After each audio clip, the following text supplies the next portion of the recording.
Yo, we back, man. What's going on? What's up, everybody? No. Show the video some love. Please share. Please like. Let's get right into it. How everybody do for week 7? Let me know.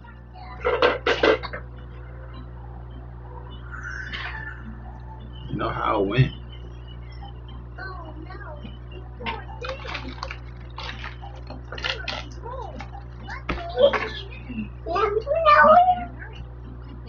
If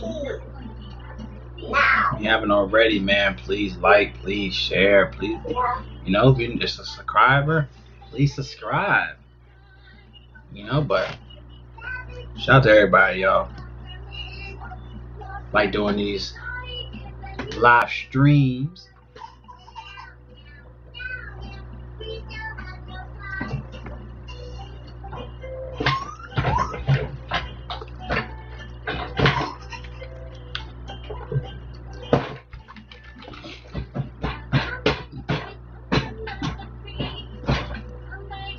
Alright, let's get right into it. If you haven't already,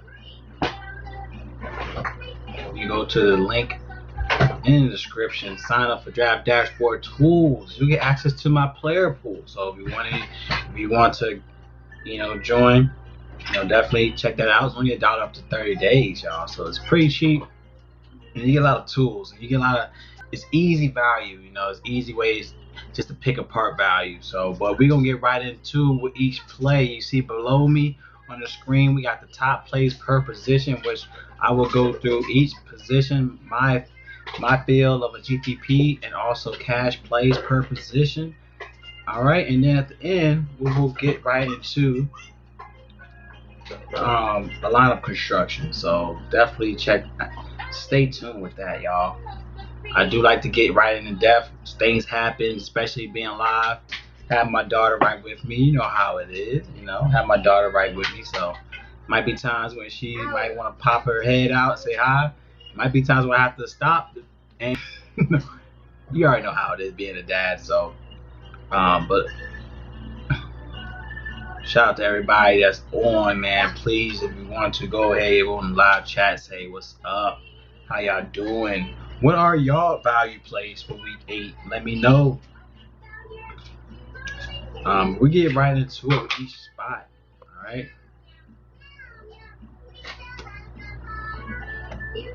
All right, we're gonna go to the quarterback position. All right, now quarterbacks, we will be only focusing on the main slate. We got 11 games on Draftkings. I think 11 games on both platforms. Just double checking. Yeah, we got 11 games. Shout out to Taco Bell, man. We got the Baja Blast. You know how we roll. Baja Blast every day, all day. Baja Blast, hashtag Baja Blast. Delicious, man. But, let's get right into these plays.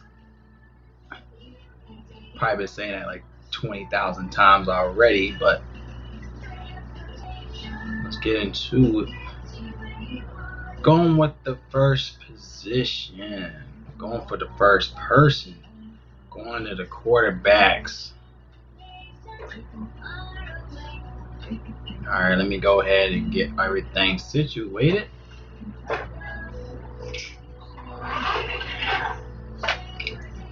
Go ahead, please share.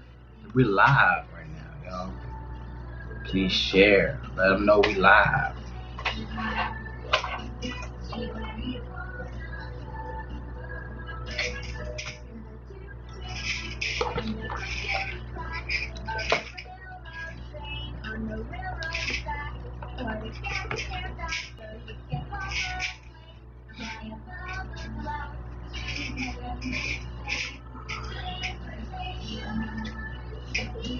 All right, let's get into it. We're on Draftkings. All right.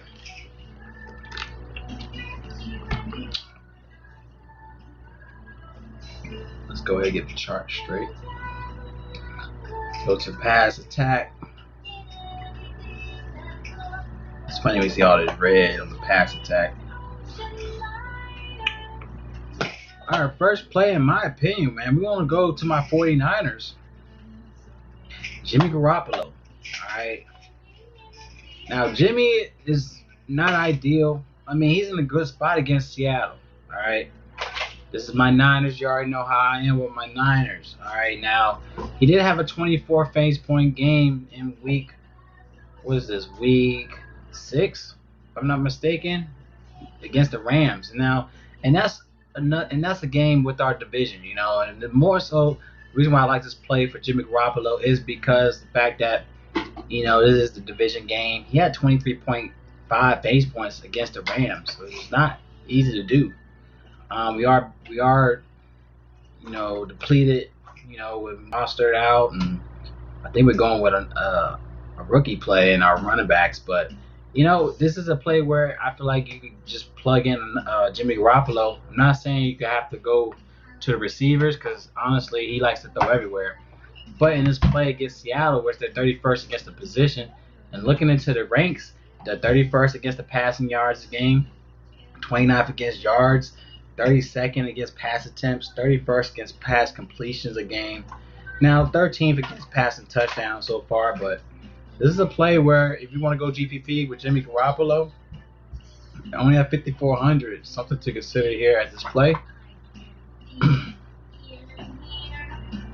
Yes. Hold on. What just happened? Hold on, y'all. There we go.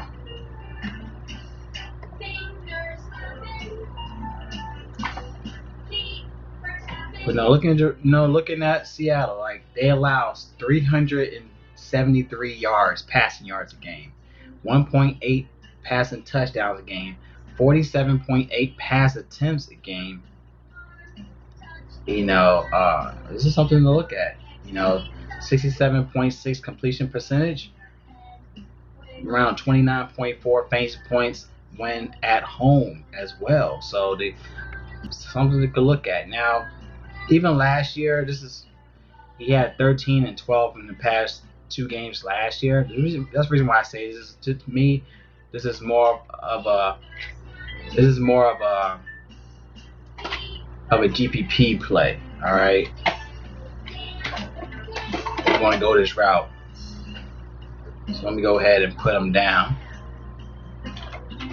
Position plays.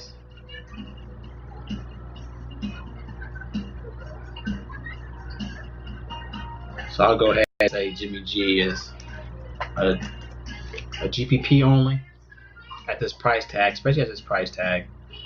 But he's averaging 18.2 fantasy points per game in 3 close games. They're looking about a 3-point underdog for the 49ers here. But they're looking at a 53.3 implied total in this spot, which to me is crazy. But, you know, he's averaging 1.4 passing touchdowns. He's only passing about 24.8 attempts a game. But this is something to show for. You know, Seattle is one of the worst teams against the pass attack. So this is something where you could try to, you know, hopefully get lucky with. But I think that, you know, if I think the Niners is going to win, this should be a good game. Any division game is a good game for us. But, man, we've been hurt with a lot of injuries.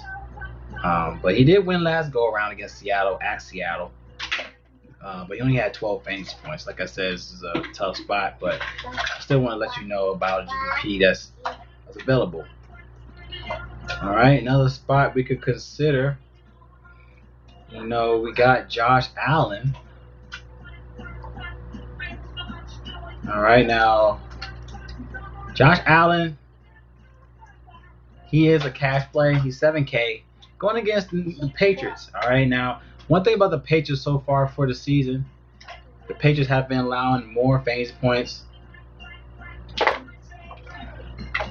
They're allowing more fantasy points win away. So they're allowing 27.3 fantasy points win away so far for the season. All right, so, but they're not giving up a lot of passing yards. But one thing that this guy, Josh Allen, is about is his feet work, y'all. He's averaging around 29 rushing yards a game, about 6.9 carries a game. He's averaging 28.5 fantasy points at home too. So something to consider for Josh Allen. He's averaging 288 passing yards a game. 2.3 passing touchdowns a game. This guy is a complete beast so far. I mean, he had 20 last go around against the Jets. But going against New England, they're going to definitely be a tough play. But it seems like New England gives up a lot more when they're playing away instead of at home. So could go with this play here with Josh Allen. To me, is a cash spot to look into for your lines here, especially at this price tag at $7K. So we go ahead and plug them in here. We got Allen as a cash play at quarterback. Let's see what else we got here. Here, sweetheart. I'm going to tell you some of your things. All right, going to the next play. Here, sweetheart. I'm going to tell you some of your We do have. Let's start off with Humpty Let's see. Dumpty sat on a wall. We do have Baker Mayfield. All right, I do like this play, but he's going against the Raiders.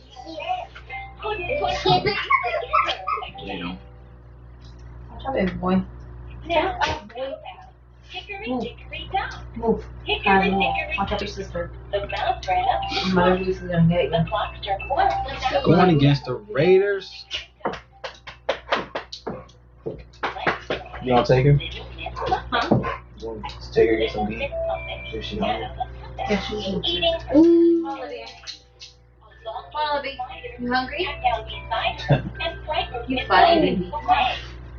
Sorry about that, y'all. But Mom, come eat. Baker Mayfield, all right, going against the Raiders. He's 6,100. To fetch a pail of water. Jack fell down and broke All right, let's go to Baker Mayfield, $6,100. It's in a good play. Going against the Raiders, they're 29th against opposing quarterbacks. Let's see, looking at their stats, they're actually getting hit up a lot against the running game. They're 32nd against rushing touchdowns, which we'll get to that as well. Where our guy on the cover, we got Kareem Hunt. But still a good spot in my opinion. I think this is a great play, especially this price tag. It's still cheap for Baker Mayfield here. Let's see what his price was previously. I mean, damn, he was $5,600 last week, but they priced him up another $500. And to me, is a better position. Now, last but not least, Twinkle. looking at the Raiders are allowing 290 passing yards a game, 1.8 passing touchdowns a game, 37 pass attempts a game, around 25 fantasy points allowed a game. But they allow win away 21.8 fantasy points win away. So could go with this play here. Especially, Baker Mayfield, so far he's been averaging 19.3 fantasy points in 7 high-scoring games, in which they're looking at a 53.5 implied total in this game. They're also a 2.5 favorite in this game as well against the Raiders. Now, I just think this is a great spot, especially with the receiver core. I mean, we do know that OBJ is, out for the season with his torn ACL, but we got other plays.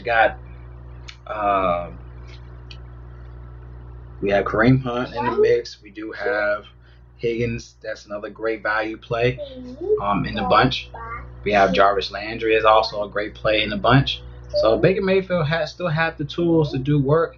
Even that tight end, man, it wasn't Njoku that I thought. Njoku still gave us value. Don't get me wrong, he still gave us value at 3K. I think he was like 10 fantasy points, but still at 3K, give me that. It's still a great play. But man, that tight end, I gotta go into it. But that tight end, I can't think of his name right now.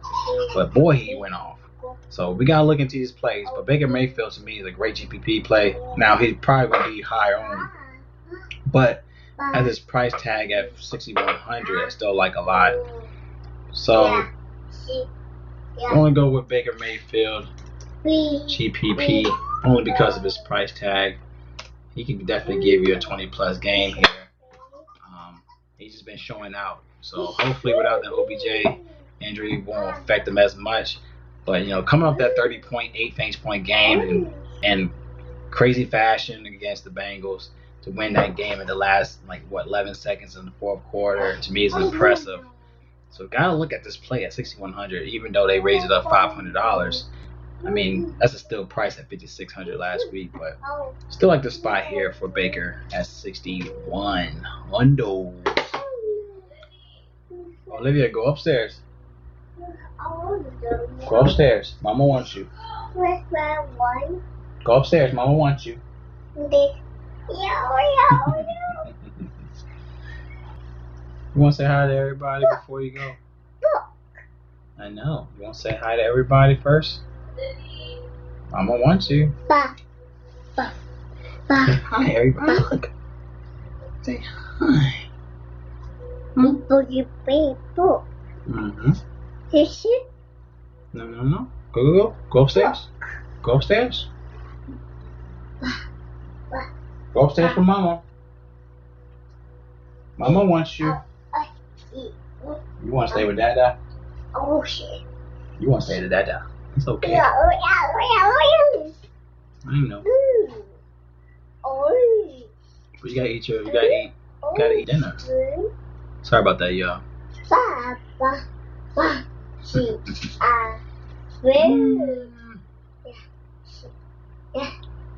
All right, going to the next spot here.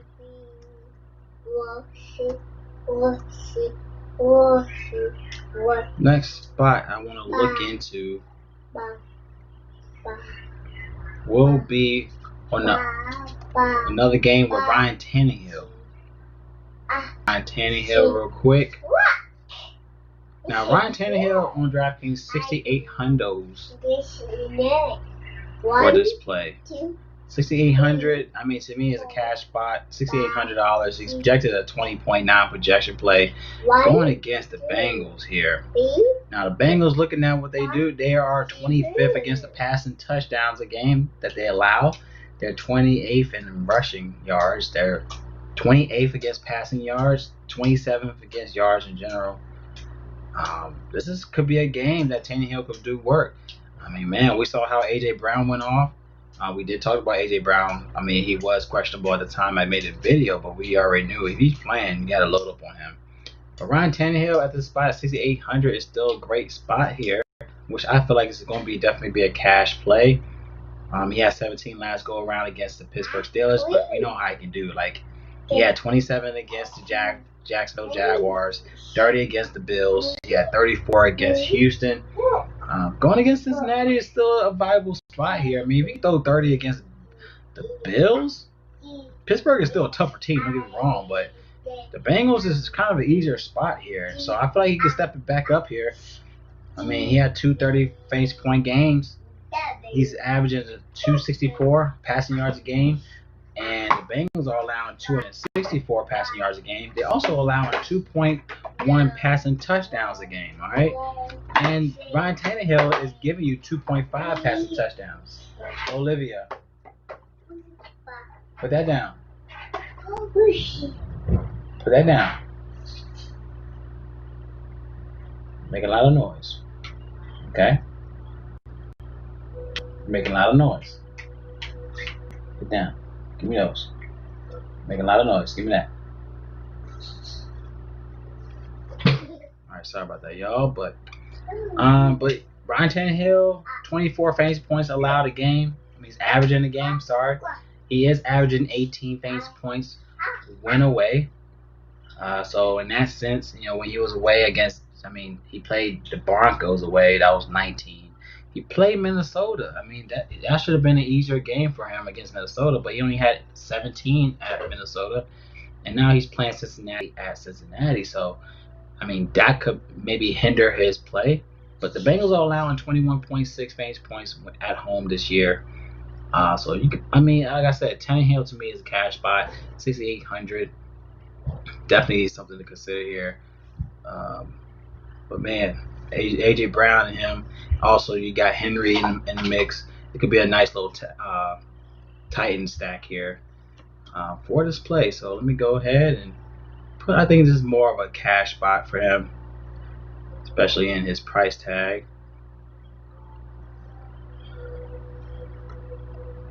All right. So we got Tannehill.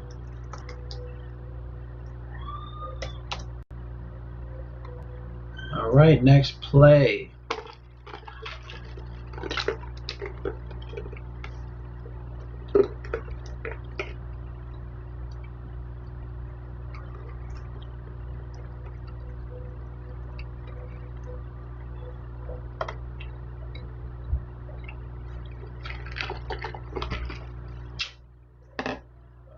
Oh, so excuse me. Anybody like to comment on any of the plays? Let me know.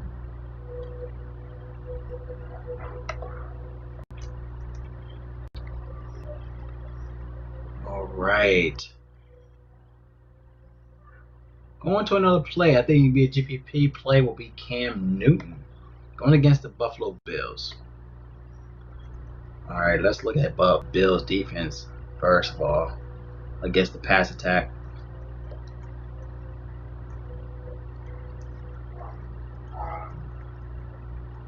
I don't know if I can find it. I don't see the Bills. Let me do this slowly. All right, there they go.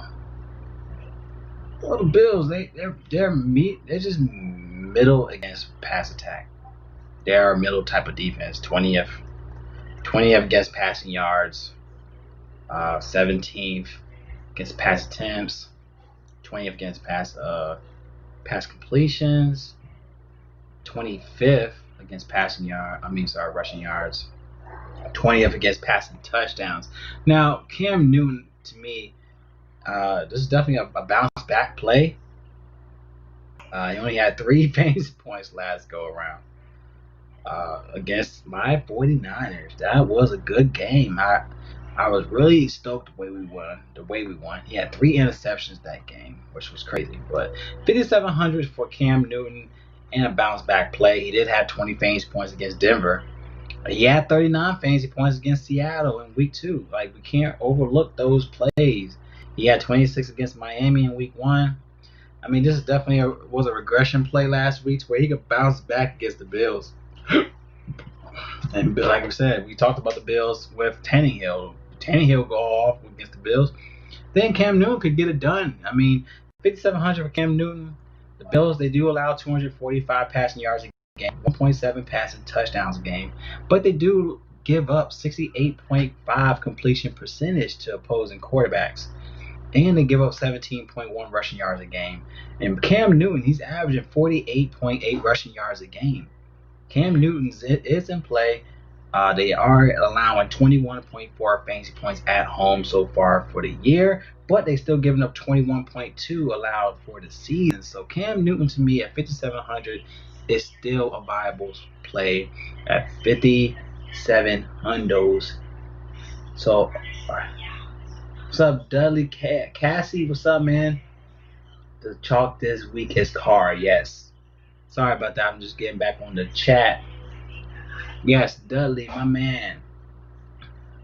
I would say, like, we're gonna get down. I mean, honestly, it's my first look going into these plays. So as I go along with these plays, I'll see what we can stack. But definitely looks like Tannehill will be a great stack with Brown. I'm not sure about Henry. We'll look into the running back. We'll look into the running back stats, but so far I do like Tannehill as a nice little stack. I do like right now the Cleveland stack. I do like Joe Burrow with the Bengals stack, so we'll look into that as well. But I do think the chalk is Carr, but Carr still is in a good play. We'll look into that. There's a couple guys I still like on the Raiders that could do work, so we'll get to that. Cam Newton is a viable GPP play. All right. My man Cam Neutron. But we're gonna talk about David Carr. I mean, dude, like this guy is still cheap. He's a cheap play. Let's go keep going. Let's keep going. Now, of course, the hype with Justin Herbert, 6,900 for Justin Herbert. He is going to have a hard time against this Denver squad. I mean, Denver, I guess, at 22nd against opposing quarterbacks. But man, this guy he had 42 fantasy points last week. That was crazy. 42 fantasy points. Who he play again? They play the Jaguars. I mean, I talked about the Jaguars. I knew that was a good play with Jaguars, but man, I didn't know that he'll go. I didn't know he'll go off like that. So I mean, a couple of my lines with Herbert did cash great. I think I had a dollar lineup. I think I posted on Twitter. It was a dollar lineup I had that was $250 winner, which was crazy. But like I said, like I'm just trying to tell people, like you don't have to put in a lot of money. I think I talked about it last week. You don't have to put a lot of money into this stuff. Like with your type of plays, digging deep with each position, be confident in your plays. And I showed you clear as day that just with $1 you could make profit. I think I only on $1 game I made $250 on one game with $1. So to me, if you a $249 profit, hey, I'll take it, and then I use that money to play again. So like I said, you don't have to put so much money into this stuff, all right? But yeah, I did pretty good with that. Yeah, I'm not high on Cam Deli. No, I think no one's high on Cam. I think that's the reason why I feel like he is a GPP play, because a lot of people is not going to be on Cam. But it is about bounce back game for him against the Bills, so I'm not going to overlook him. I mean, I think you can still put a little line with him.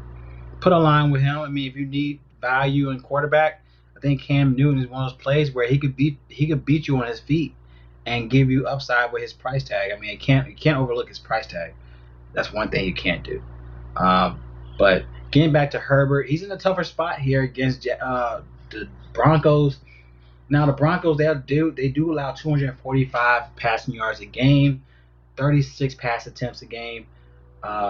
They are allowing 21.4 fantasy points allowed a game, and they're playing at home, which they allow 20.5 fantasy points at home. Like, this is a tough spot, but 6,900, I will still say this is a cash play for Herbert. This is definitely going to be a challenging game for him. He's averaging 27.8 fantasy points a game. He's throwing 308 yards a game, averaging 308 yards a game, 2.4 passing yards average a game. This guy's been a complete beast. He's definitely in a rookie of the year consideration. So Justin Herbert is still a valuable spot here. 6,900 to me. Definitely think that's more of a cash spot for him. But like I said, if you want to find savings, we'll look into the savings for GPP plays. But looking at Denver, man, as you see, I'm down at the bottom of the list. Denver, they're one of the best teams against the pass attack. Overall, they're a good defense. So it's going to be a tough spot for him. But this is definitely going to show a lot about Justin Herbert in this game against Broncos. They are a 3-point favorite here. But still, it's going to be a tough spot for Herbert. Let's go ahead. Let's keep going. Got good timing. We're doing good timing. All right, we got Aaron Rodgers. We did talk about Aaron Rodgers last week. I did cash pretty good with Aaron Rodgers last week. Doing a nice little. We did a nice little Green Bay.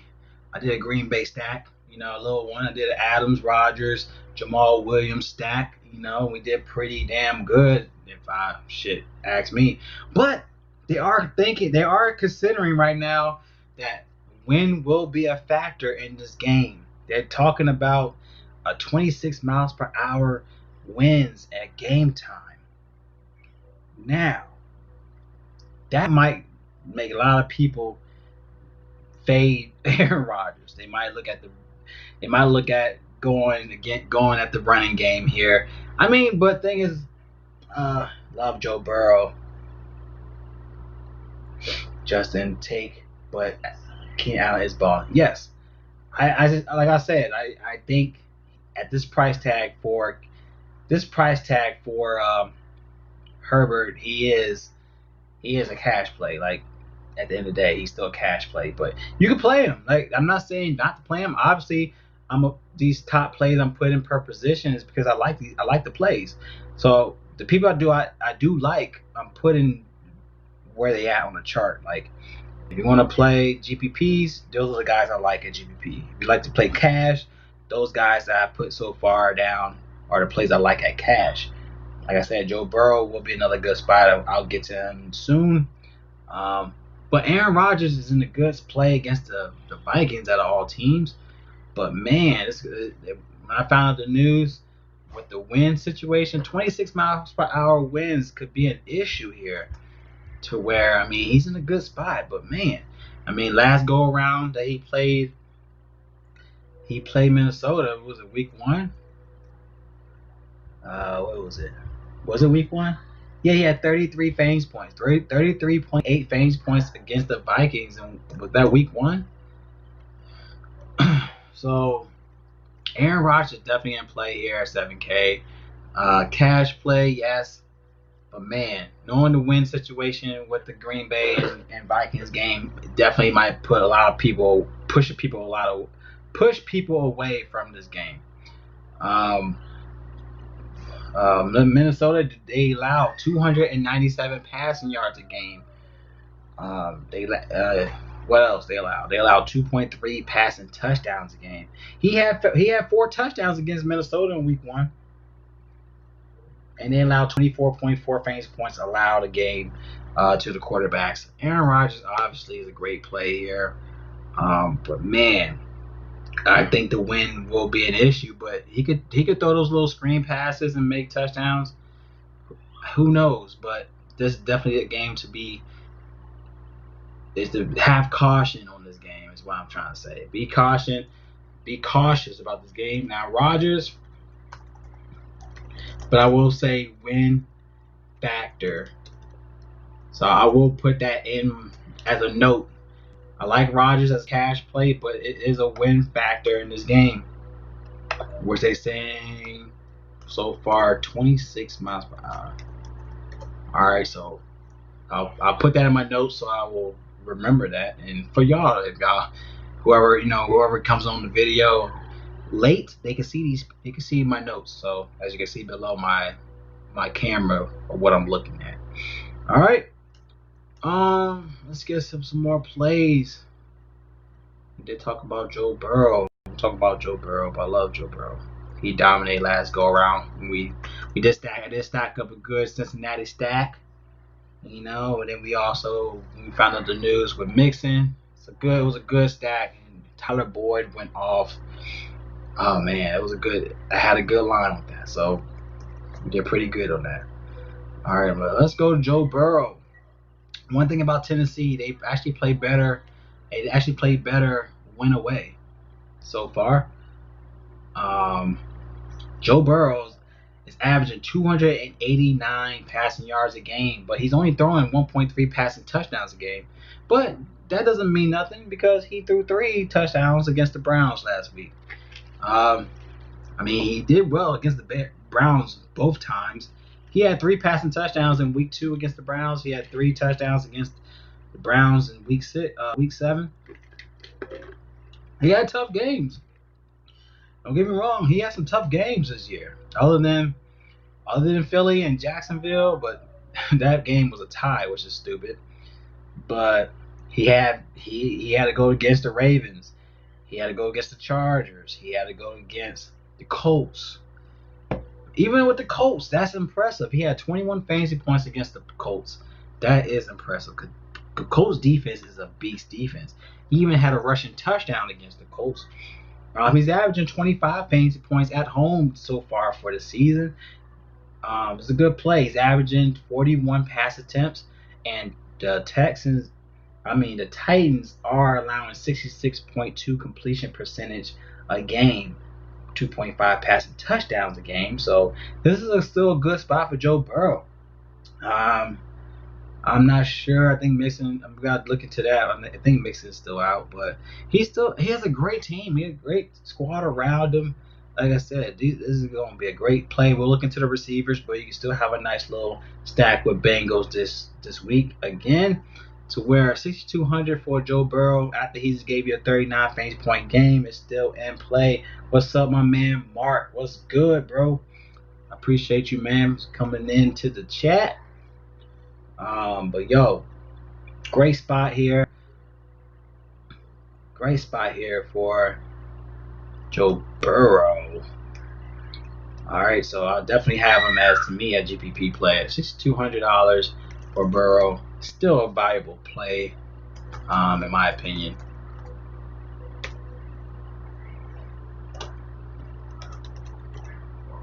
All right. Joe Burrow. Let's see what else we're looking at.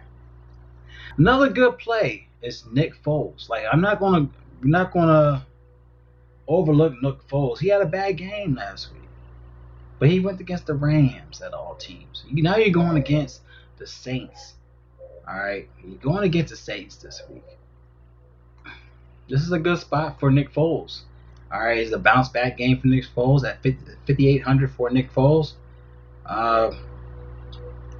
This is something to look at. He is throwing about 38.4 pass attempts a game. But going against the Rams, 8 fantasy points. I mean, going against Carolina at all teams, he had 17 against Carolina, 13 against Tampa, 13 against the Colts, 18 against the Falcons. That's unacceptable. I ain't gonna lie to y'all. That is unacceptable. But I might have to pass this game. I'm keep looking at Nick Foles. 5,800, but it's also a game where win is a factor. They are considering this game will be around 23 miles per hour at game time. Knowing that stat with the win factor is not a good thing. Saints are allowing 23 fantasy points a game when they play away. But I wish this game was at New Orleans, because this is more of a dome play. Don't have to worry about the win. But knowing it's an outdoor play, this could be a bad game for him. But 5,800 is intriguing. I'm not gonna lie. But man, if you can't get over 18 fantasy points against the Falcons, then dang, like, I don't know. I might have to fade Nick Foles. Who would you stack him with? Who are you talking about? Oh, you talking about Burrow? Hey, Dudley, you talking about Burrow? Who to stack with Burrow?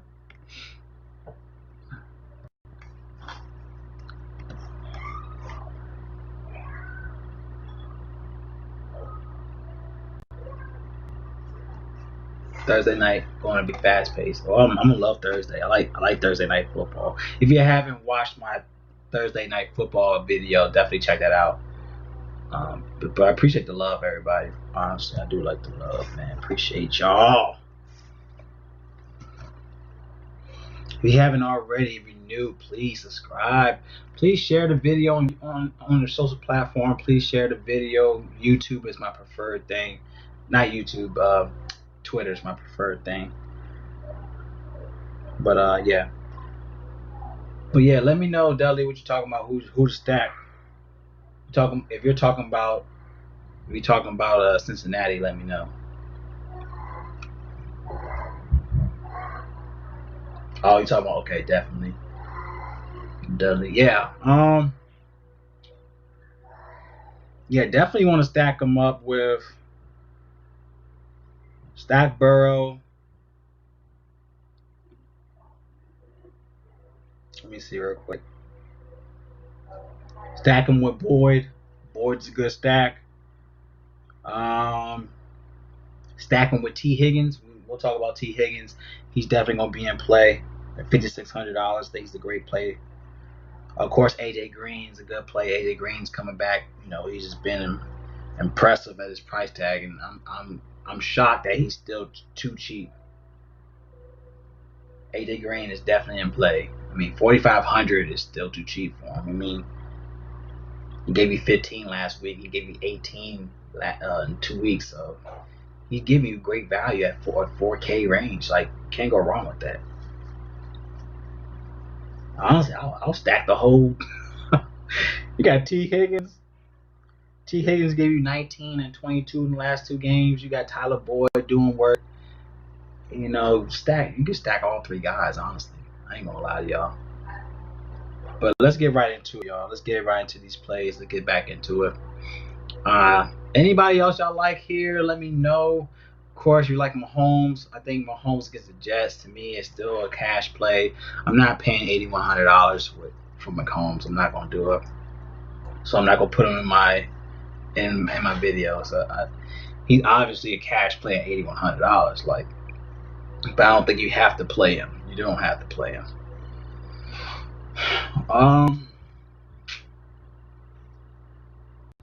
But let's talk about David Carr. All right, I gotta talk about David Carr. Gio. Let's see about Gio.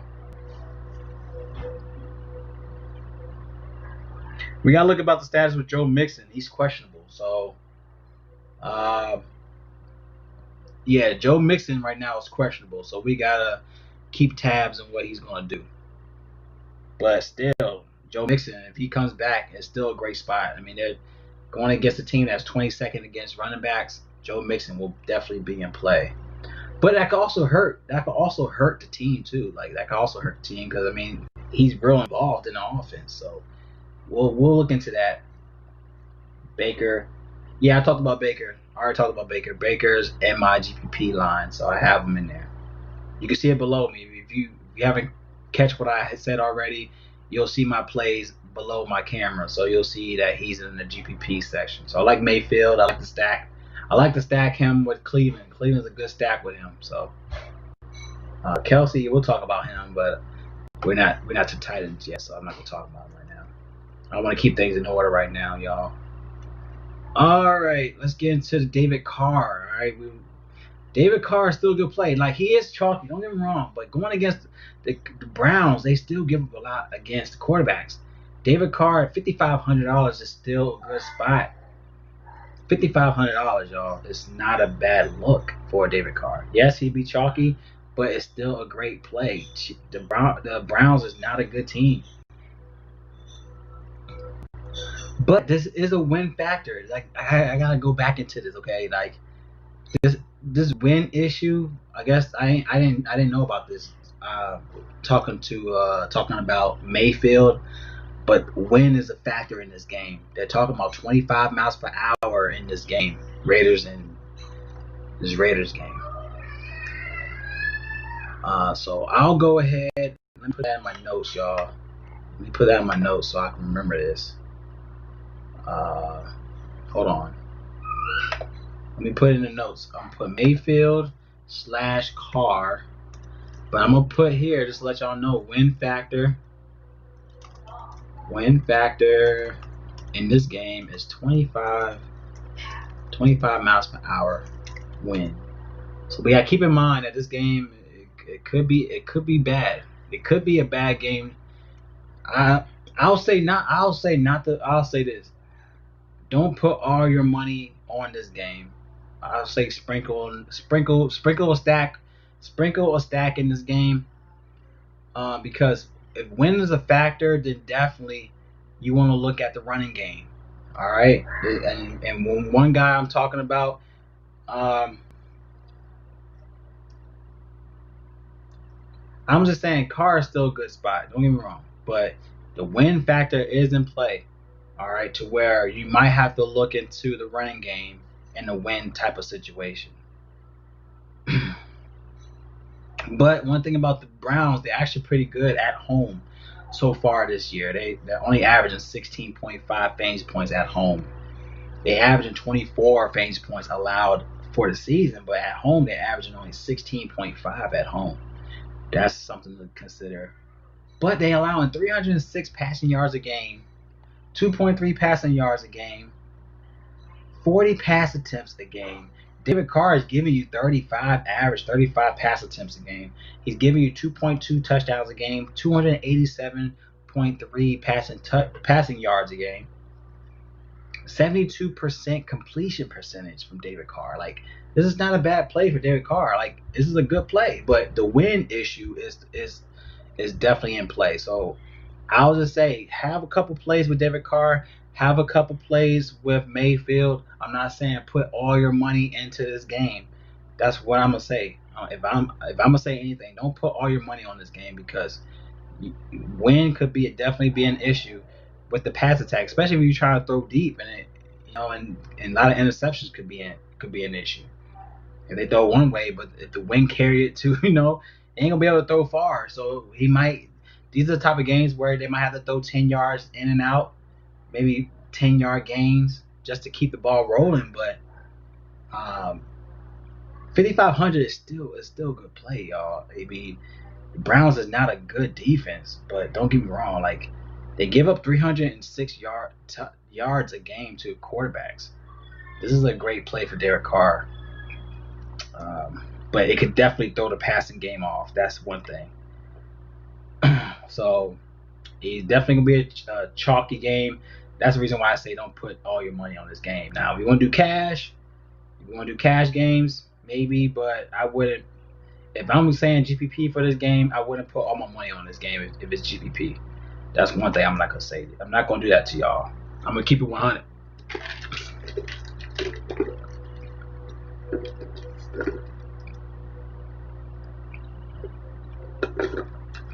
Yeah, I agree. He won't be the highest scoring quarterback. I do agree. Vegas. We talking about Vegas numbers for this game? They're looking at. Let me see. This game is 53.3 total points. Vegas odds. They're looking at the Raiders being a 2.5 underdog in this game. They're giving Raiders a 25.5 implied team points this game. Like, they're saying it's going to be a high scoring game, but then again, win being the issue can make this game be iffy. But then again, they can still score on feet.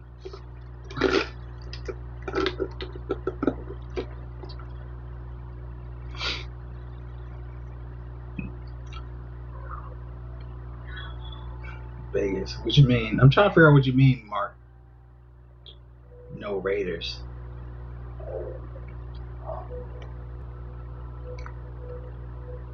I'm not sure what you're trying to say here.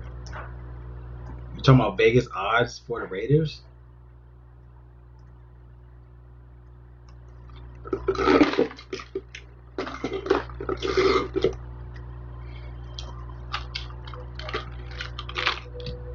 But anybody else y'all consider? I mean, if y'all like Russell Wilson against my Niners, good luck. I mean, I think it's a cash play for Russell Wilson against the Niners, but he has done well against the Niners. But he lost last year. He had 18 and 20 in the last two games against the Niners. Vegas Raiders. Vegas, they're looking at 25.5 implied total for the Raiders. They're looking at a 2.5 underdog for the Raiders. But the Vegas odds for the game is 53.5 total points. Is what Vegas is considering. But Vegas is also odds is 25.5 implied total for the Raiders. That's a lot of points. But my thing is the win's going to be an issue. That's going to hinder the points.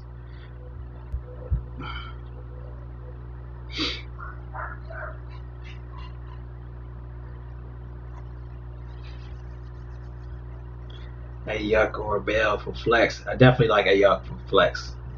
That's my dude.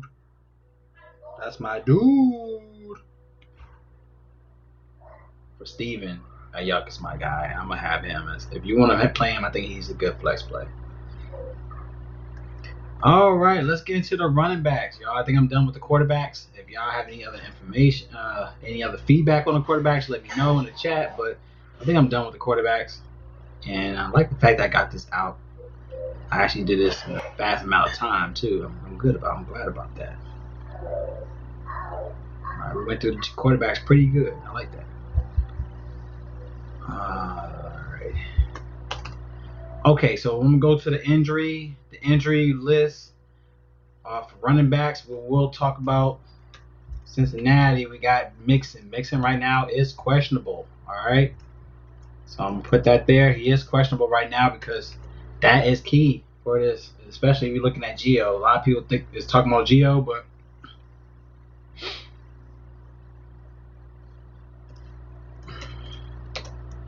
Mixon is questionable. I'm going to put Q. If it says Q, that means questionable, all right? I'm trying to keep it simple. So Mixon is questionable. Let me read the news about Mixon real quick. I gotta figure out what they're talking about with Mixon.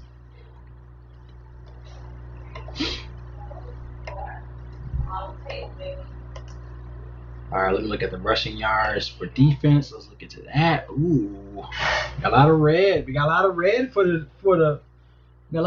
defense on the running game. We got a lot of red. All right, let's look into the running backs. Joe Mixon is questionable. All right, let's look into some news real quick with that news. Let's see what they're talking about, though. Bear with me, y'all. Bear with me. Dalvin Cook is questionable. Ooh, Dalvin Cook is coming back. Ooh, he could be coming back. And Dalvin Cook is in a good play, too.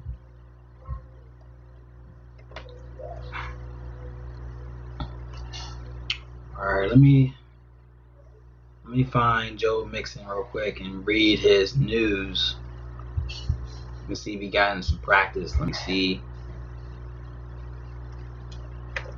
Mixon.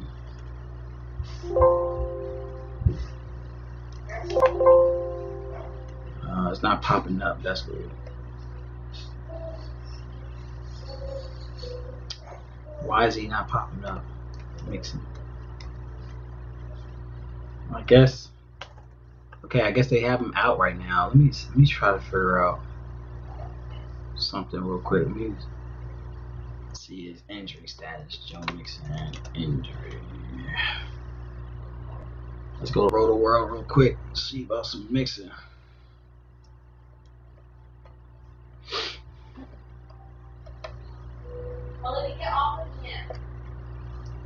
Okay, so it says Mixon is allegedly. This is today. Okay, this is today. So he was allegedly considered day-to-day. Coach Zach Taylor has long been coy about players' true status with injuries.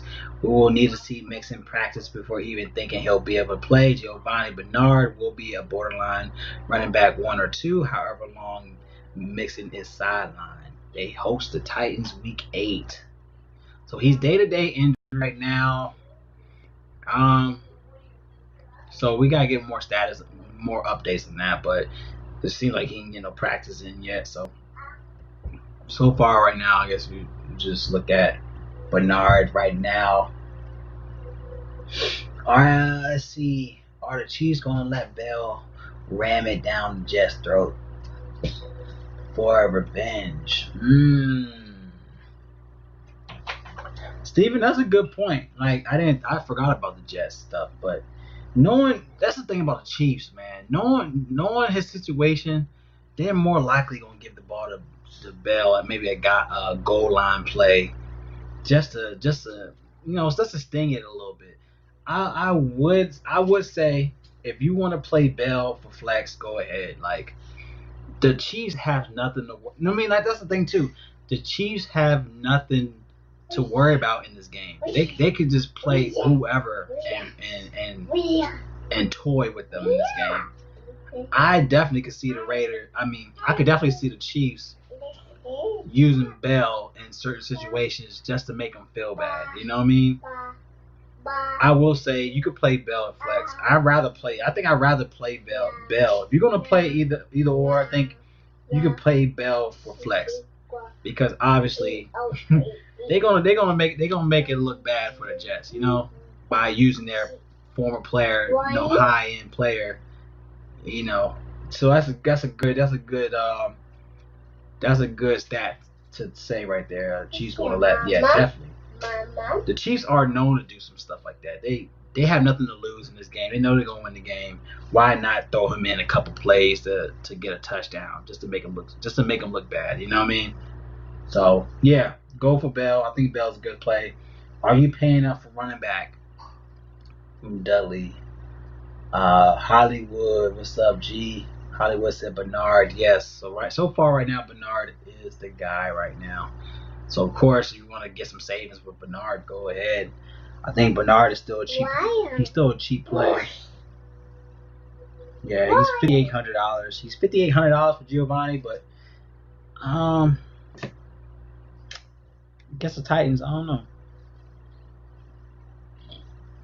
Alrighty.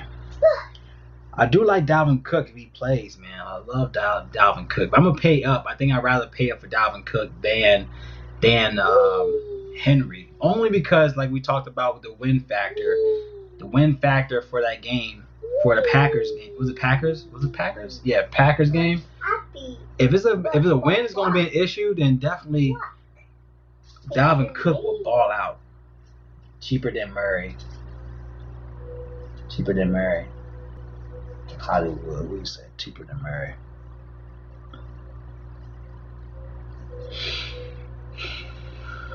I don't know. I have Le'Veon Bell, man. $4,600 for Le'Veon Bell is not bad.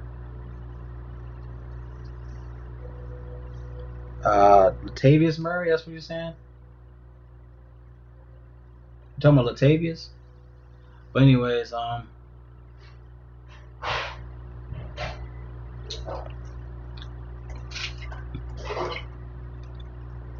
my guy, with Kareem Hunt, is he hurt?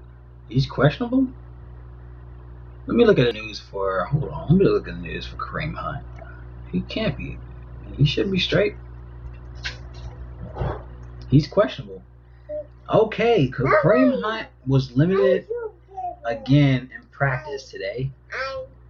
I guess he has that rib injury. He was limited in practice Wednesday. Hunt was also limited in practice by a rib injury last week, but didn't carry an injury designation to team's win over the Bengals.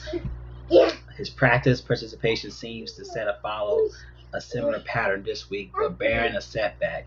Hunt should be available Sunday's juicy matchup against the Raiders defense has struggled to defend running backs both on the ground and through the air. So Kareem Hunt is questionable again because of his rib injury, but I think they're just going to rest him, and it's just going to be a situation where they want to rest him until it's time to ball out. So we'll look into the status with Kareem Hunt. I will still put him down in my injury list because I still want to make sure I'm not overlooking that, because that could be a situation there. So Cleveland, Hunt, questionable. Kareem Hunt is still questionable here, so definitely want to still put that in injury watch list for everybody, just so everyone could see what I'm seeing. But Kareem Hunt's in the smash and play, y'all. I love Kareem Hunt here. Going against the Raiders, who are allowing almost 34.7 fantasy points win away. They're allowing 97 rushing yards a game. But the issue that they have is against the pass attack. The pass attack is the issue. And one thing about Kareem Hunt, he more likely will get involved in the pass attack without OBJ. That's one thing I like about Kareem Hunt here.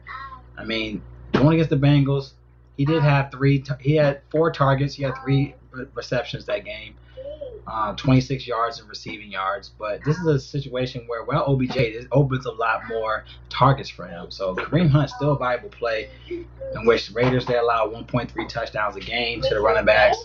But like I said, 32.9 fantasy points allowed to the running back position. But win away, they allow 34.7. All right, so like this play for Kareem Hunt.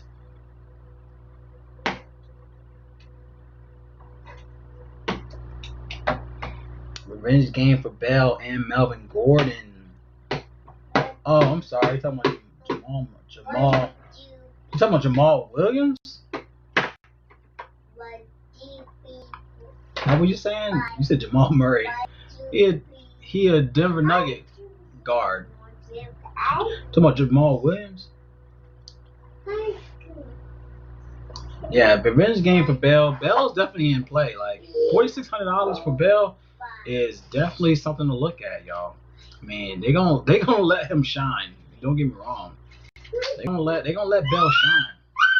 Olivia.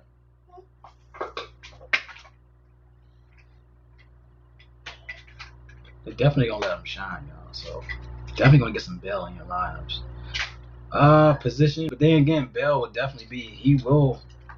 Bell will be chalky. You know, dude. I mean, everyone knows about that too. So he will be chalky. So keep that in mind.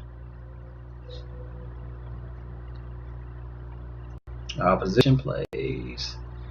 All right. So GPP for running back.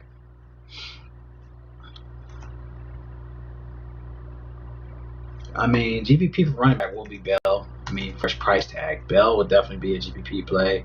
Cash play will be Hunt. Hunt is a cash play. Like, he's not going to be overlooked. Like, everyone's going to look at Hunt. Don't get me wrong. But he's in a good play against the Raiders. So he's still a cash play in my book. All right. I'll be back, y'all. Sorry about that. Boy, I had to go to the restroom. Wow. What?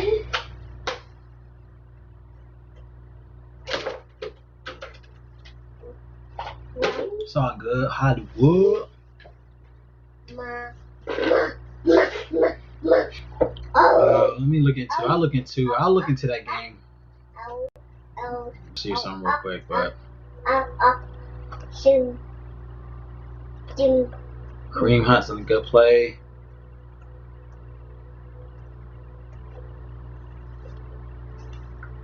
But like I said, with the whole thing about the whole Cleveland and Raiders, like the fact that it's gonna be a win will be an issue in that game. The run game is definitely gonna be in play for that game. So definitely look into that. Let's see who else we're looking to. 1, 2, 3. Hmm. 1, 2, 3. Let's see who else I'm looking at. 1, 2, 3. Aaron Jones too, questionable. Yeah, like I'm not gonna go with that game yet. I'm gonna look into Aaron Jones news with that because he is questionable still. Is that we just don't know what we gotta check in and see about their practicing and they're gonna be practicing. So we gotta double check with Aaron Jones. But even against Minnesota, it's still gonna be a tough play. $7,300 for Aaron Jones is something I'm not looking into. Definitely a play I don't want to look into, honestly. Let me see who else I like here. Let me go down this list real quick. Le'Veon Bell, $4,600 for Le'Veon Bell is a steal. We all know how. I mean, Chiefs is not dumb. Chiefs know what they're gonna do. Chiefs know they're gonna. You know what I mean? Like that's something that Chiefs. They're not dumb. They're gonna let this guy shine. He might get 2 touchdowns, knowing that. $4,600, and he probably get 2 touchdowns. Especially in the goal line. If it's gonna be a goal line, best believe he's gonna get the ball in the goal line. Melvin Gordon against the Chargers. You know he's gonna be in play. $5,600 for Melvin Gordon. Honestly, you really don't have to pay up in price and running back again this week. I'm trying to see about Hines for. I'm trying to see his stats. Hines for the Colts. Trying to see if he's on here real quick. Okay, going against Detroit. He's 4,000. That's the reason why I'm looking at him. He's 4,000. Reason why I like this for the Colts.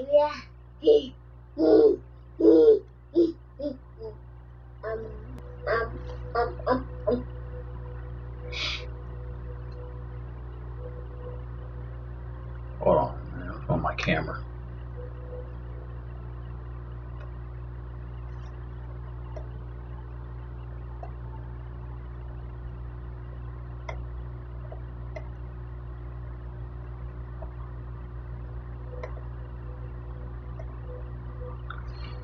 Sorry about that, y'all. Let me see something real quick.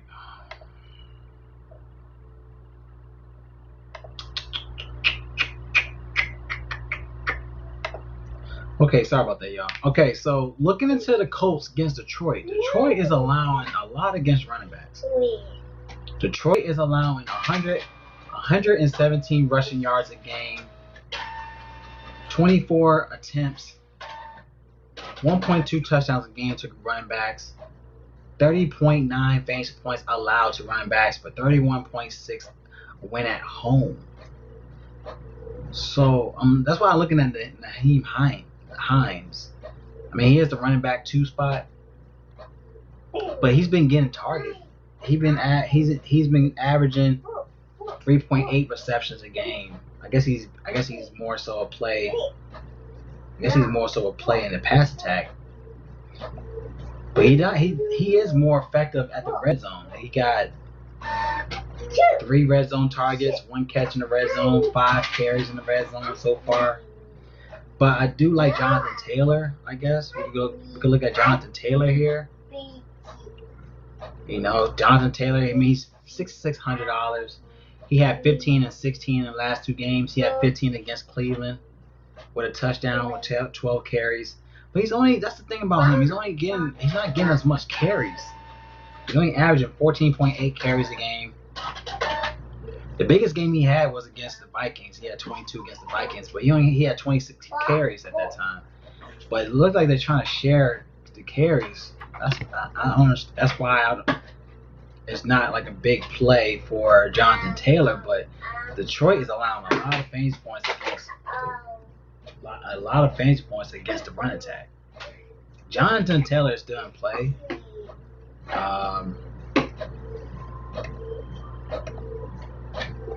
And I'm looking at the rushing attack too. Like, let me see.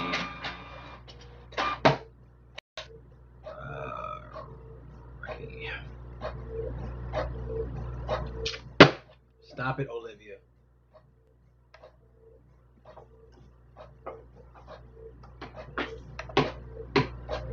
It's Detroit. I'm looking at Detroit's defense. Yeah, they're 23rd against rushing touchdowns game. Give me that. I'm making all that noise for no reason. 1, 2. I like Jonathan Taylor. I think I'll say Jonathan Taylor's maybe. I just like this game for the running game in this spot for the Colts. So I'll say he's more of a cash play as Jonathan Taylor. But man, I told you about Gibson last week. Whoever played Gibson, say what's up. Say, hey, I played Gibson. Raise your hand if you played Gibson last week. I told y'all Gibson was a play last week. I'm just trying to dissect it real quick, but I told y'all that he gonna go off last week. Let's get to some other players. Let's get out of there real quick.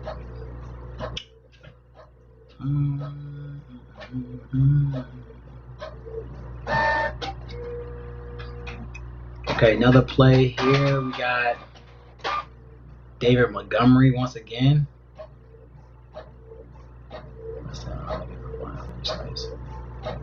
David Montgomery is still in play. I mean, but he's not getting as much carries. He's averaging 13.7 carries a game, 50 rushing yards a game, 2 touchdowns so far for the season. Last time he got a touchdown was week 5. But he's averaging better at home. He averaging 17.1 fantasy points at home. He played Giants at home in week 2. He had a touchdown, 16 carries. He had 22 fantasy points that game. Then he played the Colts. He only had 11 fantasy points. Then he played Tampa Bay at home. He had 10 carries with a touchdown. He was 7 for 8 in the passing attack. But one thing about the Saints, they don't really give up a lot in the pass attack. You probably want to hit them more so in the rushing game. But David Montgomery at 5,900 for David Montgomery against a Saints defense, it's still a play. 5,900 though. I'm not really sure, y'all. I'm not really sure about that. Not really sure. We gotta think about David Montgomery. He said never Montgomery. That dude sucks. But that's the thing though, Montgomery. That's the thing. Trust me, I hate Montgomery. But he did well against the Giants. He did well against the Buccaneers. Why wouldn't he do well against the Saints? That's my thing. You know. And he's getting targeted in the air. He's averaging 4.7 targets, 3.6 receptions. You know, like he was 5 for 5 against the Rams last game. Like he's getting targets in the air too. He was 5 for 5 against the Rams. He was 4 for 5 against Carolina. He was 7 for 8 against the Bucks. He was 3 for 3 against the Giants, but he was just going on. He had 82 rushing yards for a touchdown. And then, so it seemed like they're using him for everything. I think Tariq Cohen is definitely out the picture now. That's what it seemed like. But David Montgomery could be a viable play. Like, that's what's iffy. He was, what? My man Hollywood. That's what I'm talking about. He played my man Gibson, bro. He balled out. We need to retire this bear. We're gonna retire this bear. You can't be got stuff coming out this bear now. He's retired. We gotta retire this bear. We're gonna have to put him in a cemetery. We gotta retire this bear. You got too much stuffing. You definitely killed this bear, baby.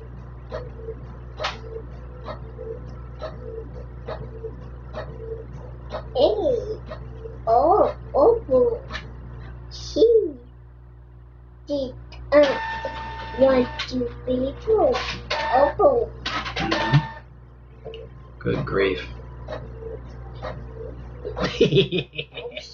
He's in Devin. I like that. Oh man, Dudley, man, babe.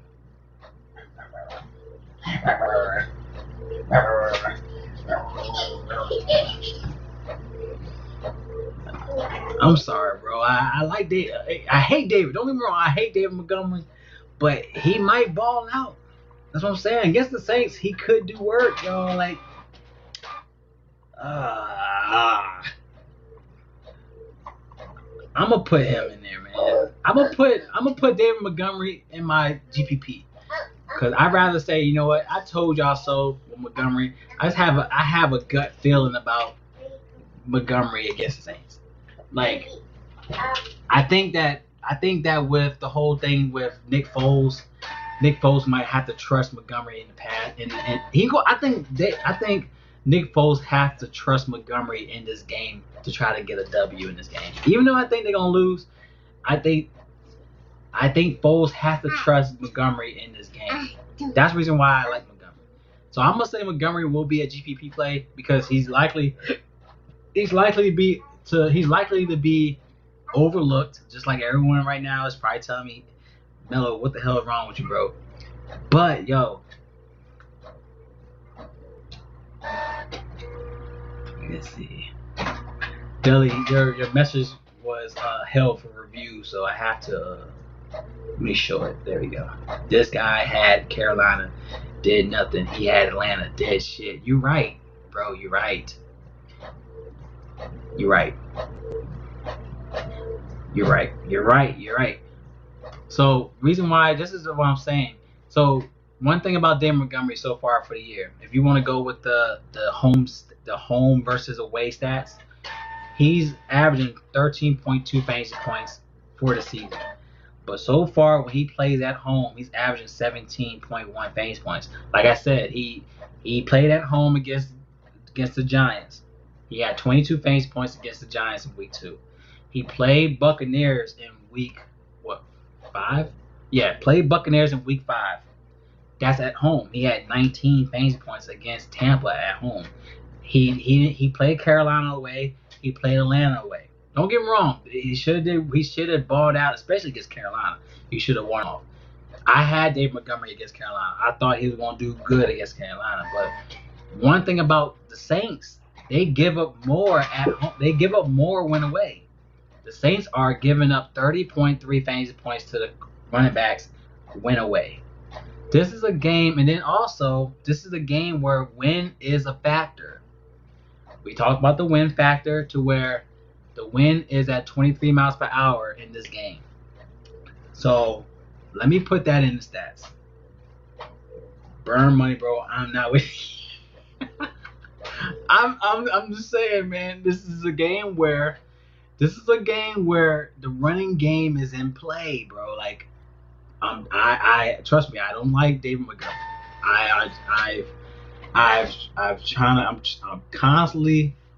I'm constantly trying to give a benefit of doubt again for what's that? Good girl. I'm trying to give a benefit of doubt, but knowing that in this game has a win factor, we'll put that in there for Montgomery. Win factor is 23 miles per hour for this game. All right, for game time, they're predicting high winds to where Nick Foles has to trust Montgomery in this game. This game seems it should do well. Like, it should be a good play for Montgomery. Like we said, against Tampa, he had 8 targets against Tampa. Playing Tampa, he had 8 targets in that game. He had 7 receptions in that game. 10 carries, but he was still effective in the air. And knowing that New Orleans is actually not doing well away is a game where it could help him in this game. So I put Montgomery down.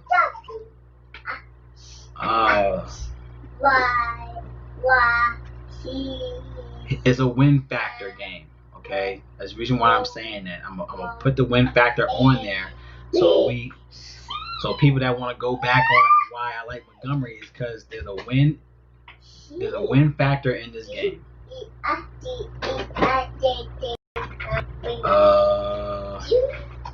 Leave it alone. So they're looking at 23 miles per hour in game time for this game, y'all. So keep that in mind.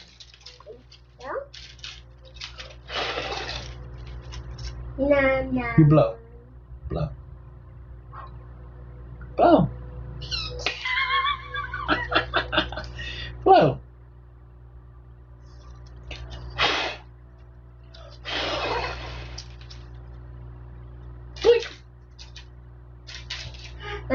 Want me to turn the cartoons?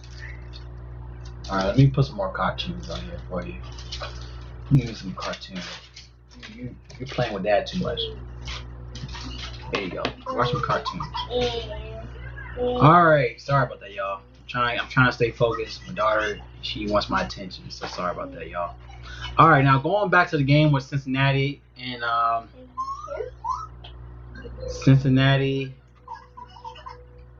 So we're looking at Giovanni. So we're looking at Giovanni in this game, which is possibly he could be starting again, which he had 21 fantasy points last go around. We already knew he was going to do good in this game. I mean, I was glad he did good in this game because he was going to be a chalky play at 4K. But knowing that he's now priced up a pretty penny, 5,800 in this game, we gotta double check with the whole status with what's his name, with Mixon. But still, good spot for Giovanni. Tennessee, they allow 29 fantasy points win away for the season. They allow 25 fantasy points a game, but 29 win away.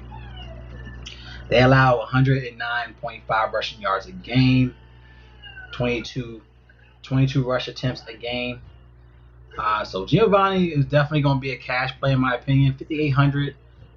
So I know why y'all be messing with them girls. Kidding. Y'all be messing with them. They're still in the original horizontal position. The I youngest have class. I'll be upstairs. Yeah. You could close the gate? Yeah. I know why y'all be doing this.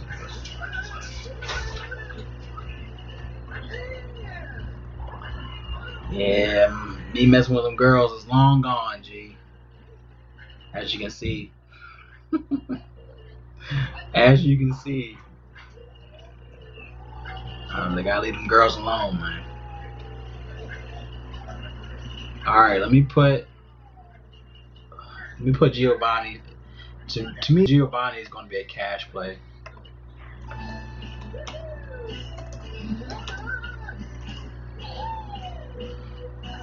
Gio will be a cash play in my opinion, only if Mixon is not playing. Mixon, if he's playing, then of course he's out of it. But Gio right now is a cash play, 5,800 against Tennessee.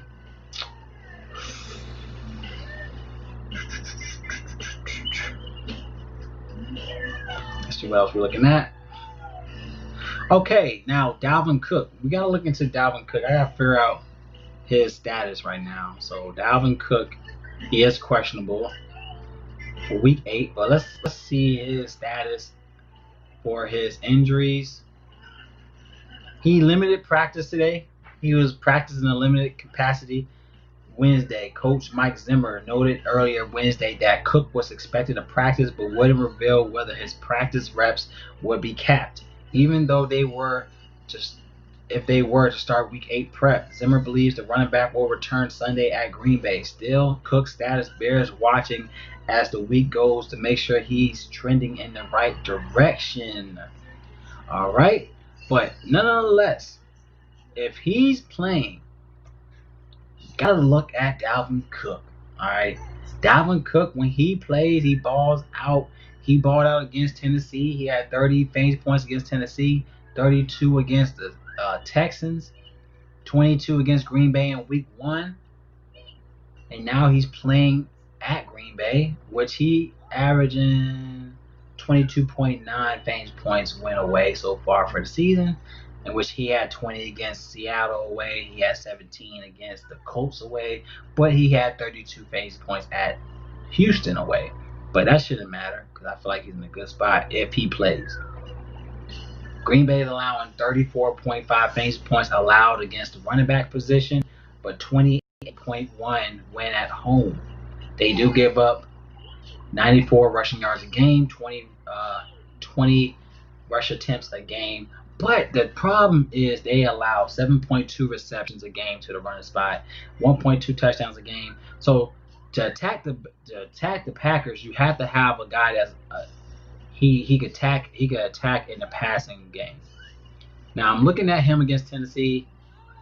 He had 5 targets against Tennessee. He had 2 receptions, but he did get 5 targets against that game. But against the Texans, he only had 2 targets against the Texans, but he had 16 receiving yards that game. Last go around against Green Bay Packers, he only had 2 targets against Green Bay. So he's not really as effective against the pass right now. Now, if he's not playing, then you have to look at Madison. Alexander Madison is in play. And like I said, we talked about the win factor in this game. The win factor is 26 miles per hour in this game, to where the run is definitely going to be upgraded to where if you want to look at 6,000 for Alexander Madison, he is the running back 2 spot, in which he could be considered in this play. Now, he had 20 fantasy points against Seattle. He had 20 carries that game. And even Dalvin Cook had 17 carries that game against Seattle, which is crazy. So I would consider this play to be a good play for Alexander Madison. But then again,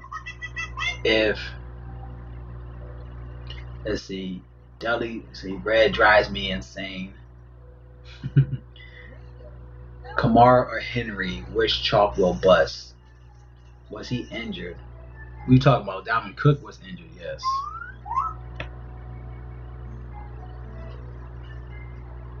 Yeah, Dalvin Cook, I think he was injured. Let me double check. I could have sworn he was hurt, but he was only out for 1 game.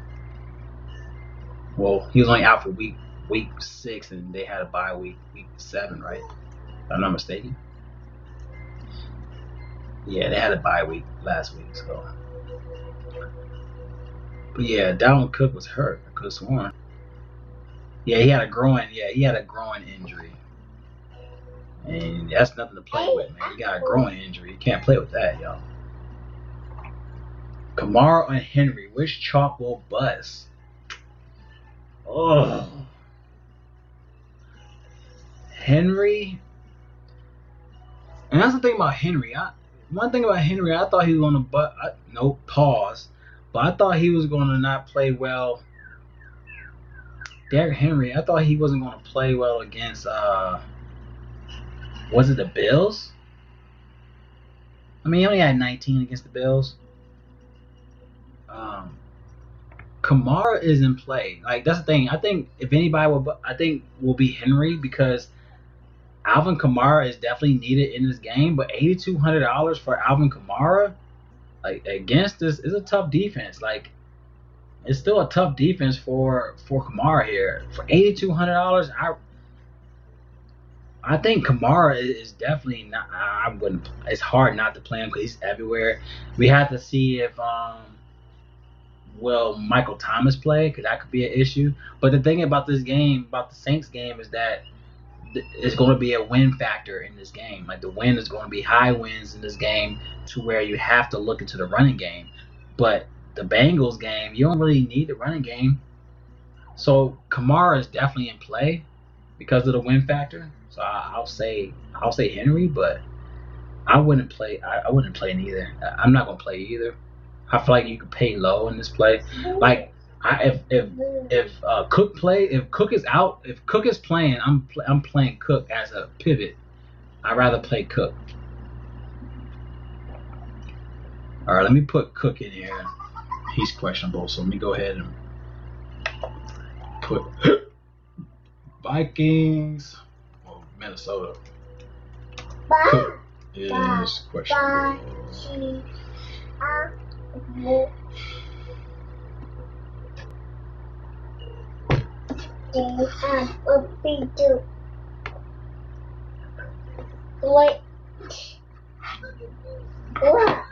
Yeah, so Cook is questionable. But I like Cook here. If Cook is going to play, I'm definitely going to have some looks at Cook in this spot here. Cook will be more of a cash play, but still, I'd rather play Cook if he plays. But if he's not playing, then definitely look at Madison. All right. So Madison, he's 6K. That's the thing about him. He's 6K to where he's a cash play. So I'll say Cook or Madison in this spot here. Even Gio, I'll put Gio and Mixon here because we're not sure if Mixon is going to play or not. So I'll say if Mixon plays, he's still a cash play.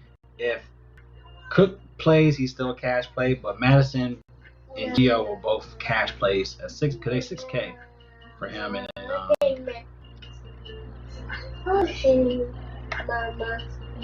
all right, so let's get into some other plays here.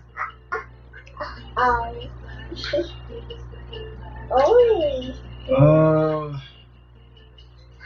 gotta see about the Patriots against the Bills. Like, the Bills are a team to attack. If you're gonna attack the Bills, you have to attack the Bills with a running game. And we already figured out that there's gonna be a win factor in this. Oh, I didn't realize there's a win factor in this game. So the win in this game is 21 miles per hour in this game. So Buffalo. Oh wow, I didn't know that's going to be a win factor game. So let me go back up here.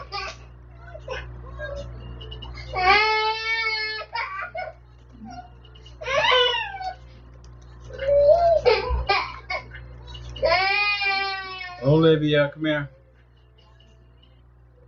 Olivia, come here. Come here.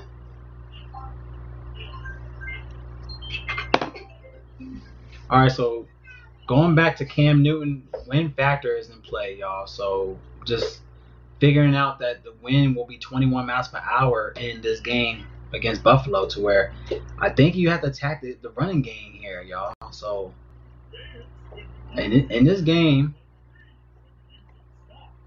James White, will it be James White? James White had 13 against the Chiefs. He had 15 against Denver. He only had 1 fantasy points against the Niners.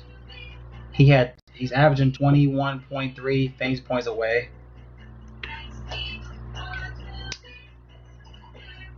He played the Bills. He had 14 fantasy points against the Bills last year. He had 25 against the Bills on 2018 at Buffalo.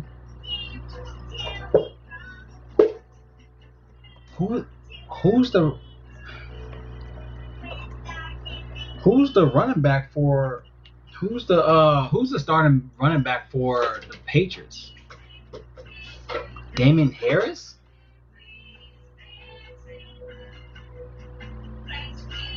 Can somebody let me know? Is Damian Harris? Is Damian Harris the starting running back for the Patriots?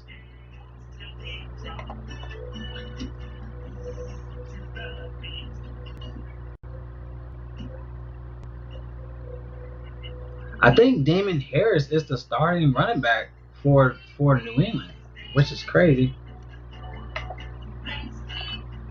This is the thing about Buffalo. If you're gonna attack Buffalo, you gotta attack Buffalo by the running game, in which they're 25th against the running game, rushing yards allowed. They're 27th in red zone attempts. They're 27th against red zone touchdowns. If you're gonna attack Buffalo, you gotta attack Buffalo with the running game, to where Ruben.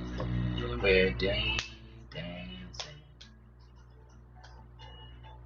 Is it James White? Would it be James White? Or would it be Damian Harris is questioned? He's hurt. Okay, hold on, y'all.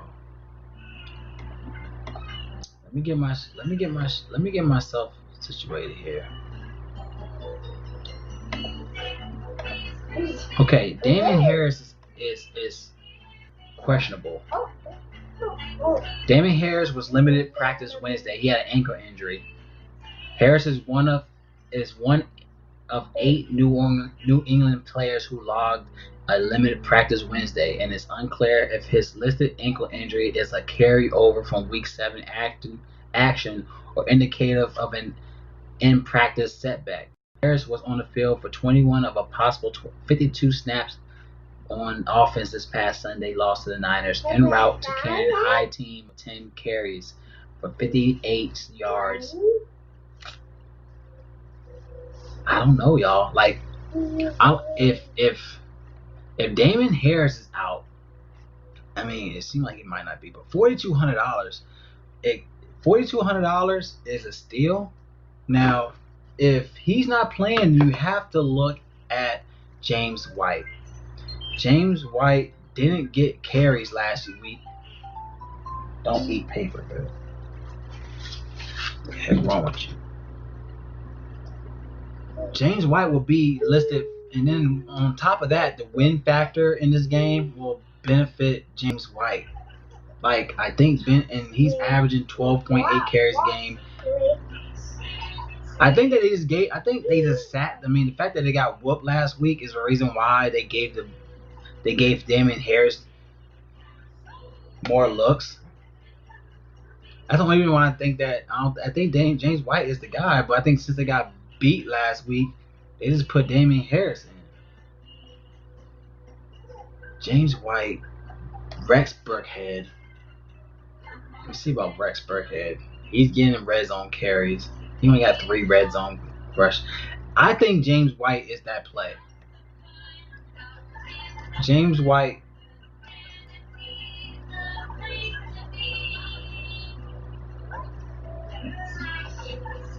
Yeah. Could the win might have something to do with the hurricane? I'm thinking so, because a lot of these games are affected. We already talked about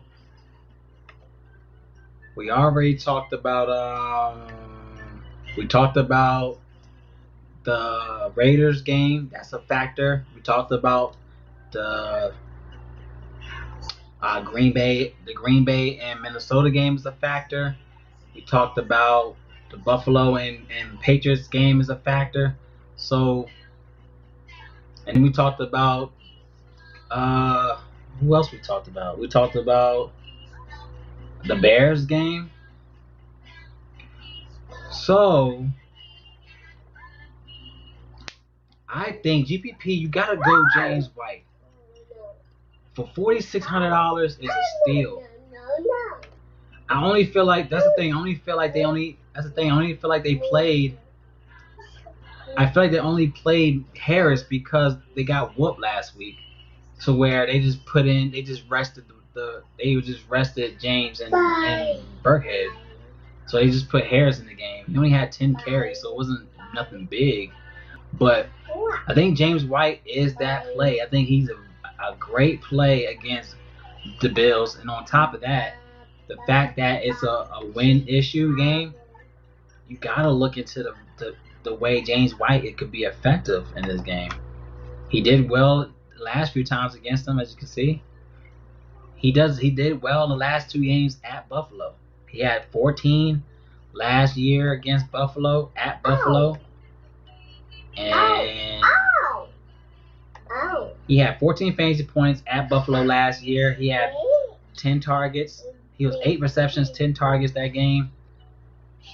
And then 2018 at Buffalo, he had 25 fantasy points. He had 8 carries, 13 targets, 10 receptions, 1 touchdown.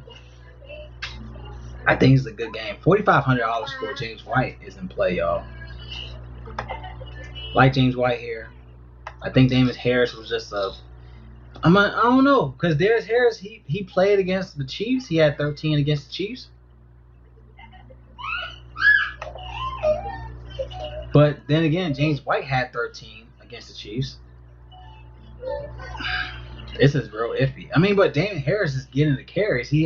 Damian Harris had 17 carries against the Chiefs in week 4. Then he had 6 carries against Denver. Then he had 10 carries against the Niners. Like, I can't trust that. But 4,200 for Damian Harris or 45 for James White. Like, that's the thing. And Buffalo is allowing 116 rushing yards a game to the running backs. So you have to get some looks at the Patriots here against Buffalo. So I like that play. I think James White, to me, is a good play, in my opinion. Oh,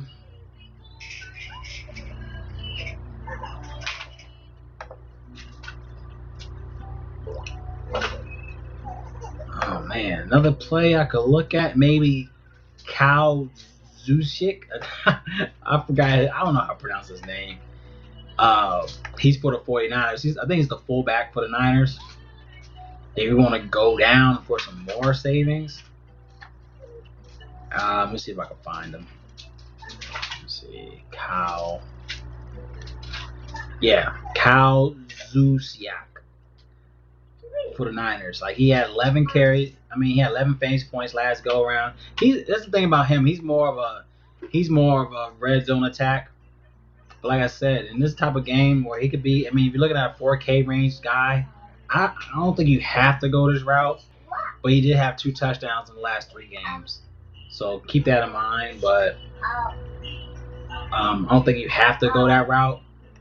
But if you need some value at 4K, I think you can go Kyle.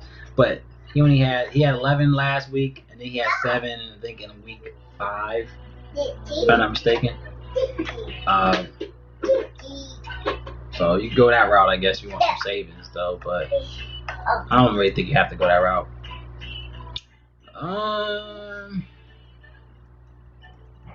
Jerick McKinnon could be in play for the Niners. Because, you know, we did have Jeff Wilson. He was carted off the field against New England. And that sucked, man. To where McKinnon could be a good play here. And he's cheap. And he's one of those guys where you could definitely take a look at with Jerick McKinnon going against Seattle. But Seattle, they do allow more at home against the run attack. They allow 25.8 fantasy points to the position at home. But not really sure how. That's the one thing about the Niners. Not really sure who's going to attack in the position. They might go to JaMycal Hasty. That's what I was trying to think about last time. You might have to look at JaMycal Hasty. You might have to look at Jerick McKinnon. Those are 2 guys where the backfield is getting kind of slimmer now because of the injuries for the Niners. But if you want to attack the team, if you want to attack the Seattle, you can look at that route. You could look at Jermichael Hasty here. He's only 5K. And then you also have McKinnon at 5,700. There's a 54 implied total here, but it's going to be a tough game for the Niners. But one thing, they don't have to pull something out their butt to get this W. And you have to look at some other plays. But if you want to look at it, a guy, I think Jermichael Hasty for a value play. He had 9 carries in the last 2 games. He had 8 fantasy points last go around. You might have to look at Jermichael Hasty for the Niners. I think he'd be a good GPP play. So just something to look at. But I don't know. At 5K, I don't know if I want to go that route, honestly. I really don't know. But on the other end, we was talking about Melvin Gordon. All right, Melvin Gordon is 5,600 going against his former team. He's averaging 16.4 carries a game, 69.8 rushing yards a game with 5 touchdowns for the season. All right, he has 3 touchdowns in the last 2 games.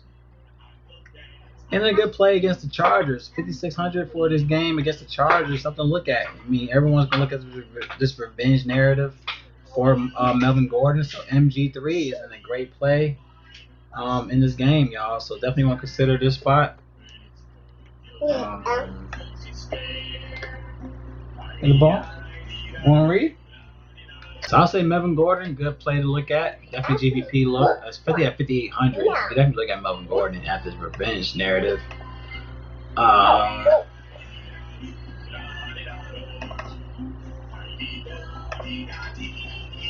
go ahead and put Melvin Gordon.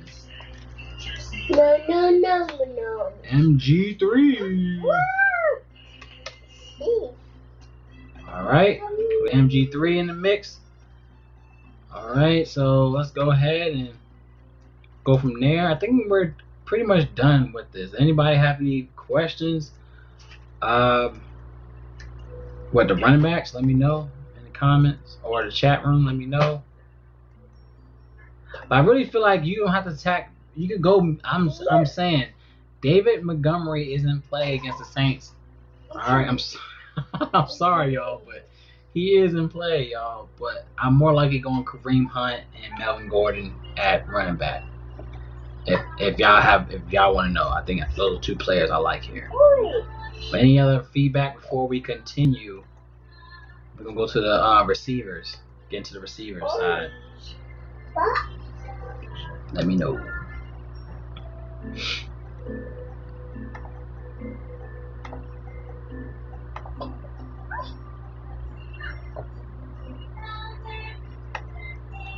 Shots from me now. Let's go JR. Except I support besides goal. No.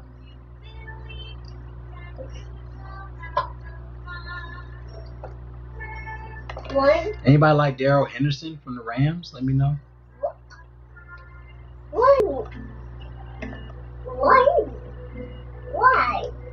What? Especially going against Miami. They're going against Miami this week. What? Where's Miami at? Miami Dolphins. They're actually pretty good against the running game. But Darrell Henderson, 5,900 for Darrell.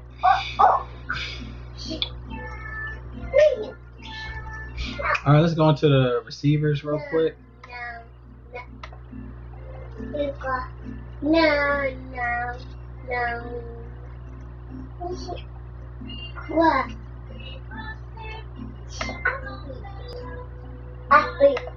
Mm-hmm. Abby. Abby, that is it. Mm-hmm. No.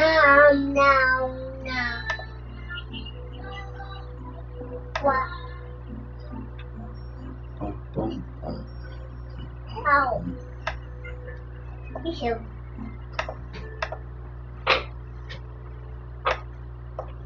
All right, let's get into the receivers.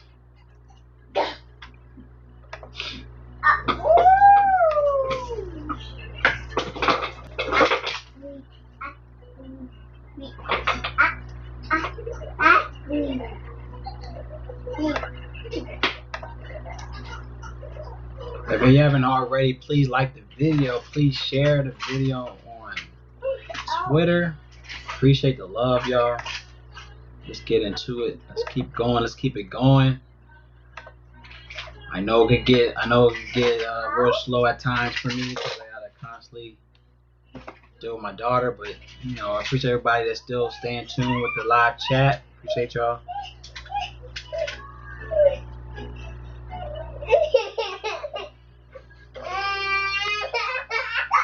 Olivia.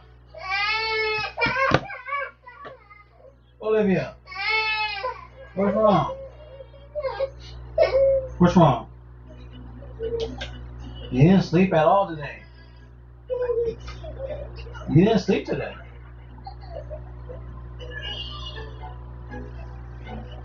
You didn't have a nap today or anything.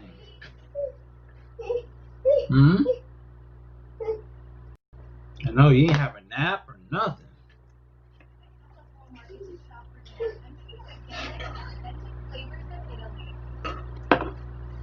All right, y'all. Let's keep it going.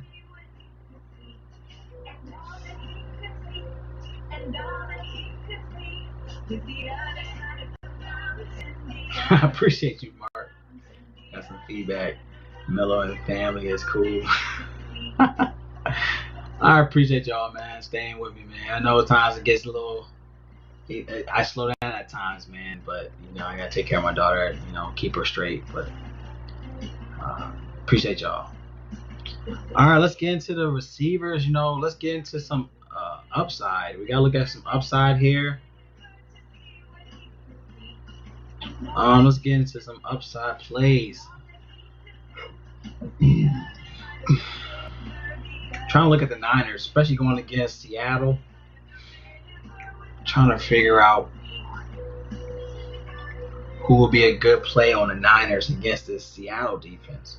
We all know that you have to attack the Seattle defense. They are 31st against passing yards, 32nd against pass attempts, 30th against pass completions, 28th against passing touchdowns,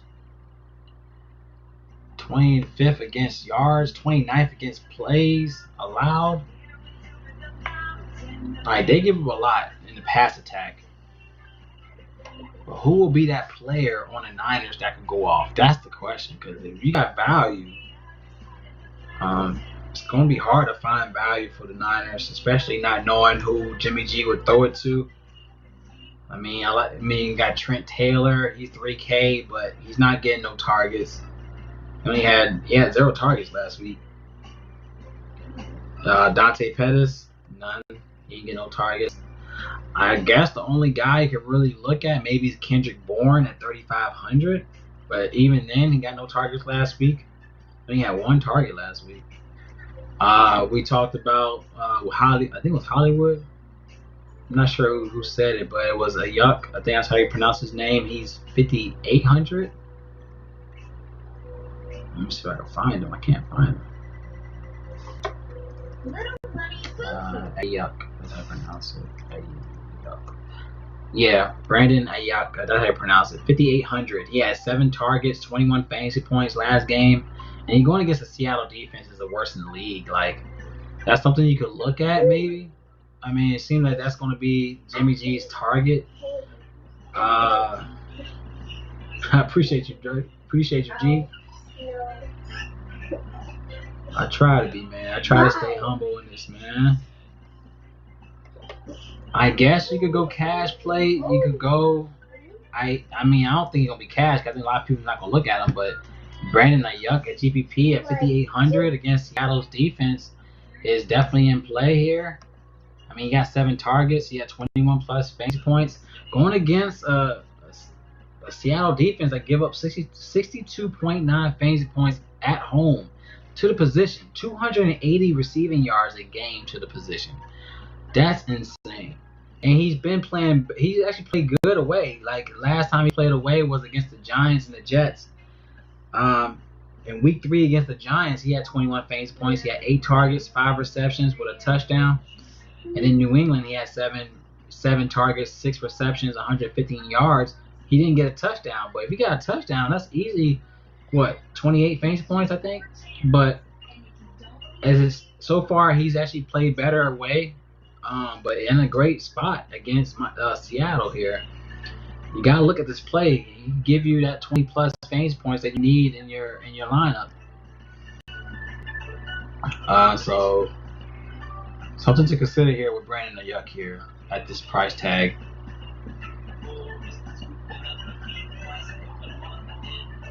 Yeah, sorry about that, Dudley, man. Hey, appreciate you staying with the stream. If you want to check back in, maybe tomorrow or not, you'll see the plays through, on the replay. So I appreciate you staying tuned with me, man. So you have a good one, bro.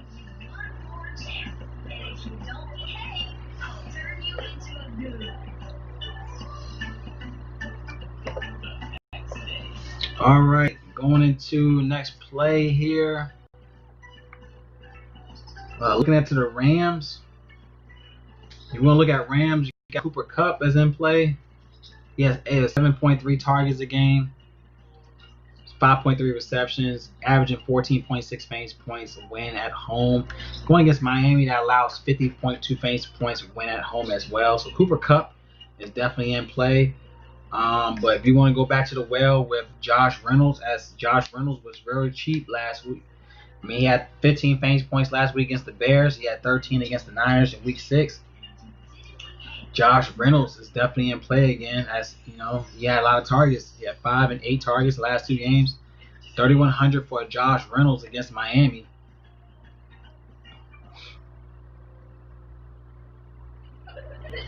Let me look into that Hollywood swinging. That was all good. Let me trying to figure out Burton.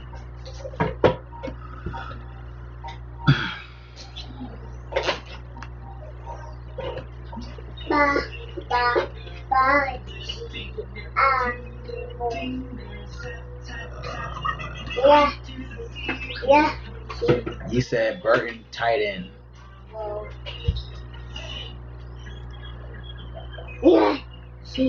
I know a lot of people can't stay on the chat so long. I know a lot of people can't stay on the live that long. I mean, a lot of my lives be about almost 3 hours long. Cause I know people got things to do. I do understand that, but that's the only way I could do these plays on football is to do a live and go to each position. That's the only way I could try to make money, decent money on this, because I'm able to get into each play. I know a lot of people got things to do. I'm not mad. I don't mind having one person. I don't mind having nobody on viewing it because it's going to help me. But at least if y'all can watch it later on, y'all see my plays. I don't expect everybody to be watching this whole stream. I don't expect everyone. But that's the only way I could effectively play this. Do football is live and knock out every position. That's the only way I could do it. You could go. You say you're going Burton. Yes, the Bears.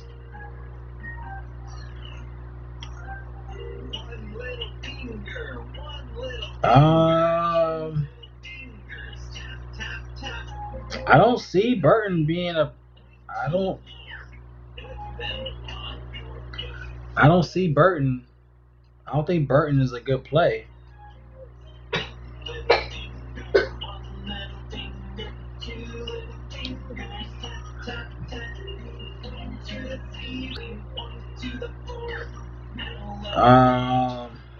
I don't see Burton as a good play. I see Trey Burton. Yeah, Detroit is not actually allowing as much fantasy points as you think. And plus, he's a tight end 2 spot. I don't think he's really a good play. Detroit is actually giving up Detroit is only giving up 6 fantasy points at home. Yeah, I wouldn't. It seems the Colts keep going to tight end. Yeah, but he had a good game against the Bengals, but tight end versus Detroit, yeah. Detroit is only allowing so far for the season. Detroit is only allowing 7.4 fantasy points to the position, 6.6 at home. So I'm not sure about Trey Burton. And plus, he's not actually playing. Yeah, no problem. Yeah, he's not good. All right, sorry about that. I want to make sure you get your question out, man. I know a lot of people got things to do, so if you got a question to help you out real quick before you go, let me. You could chat it. It's no problem.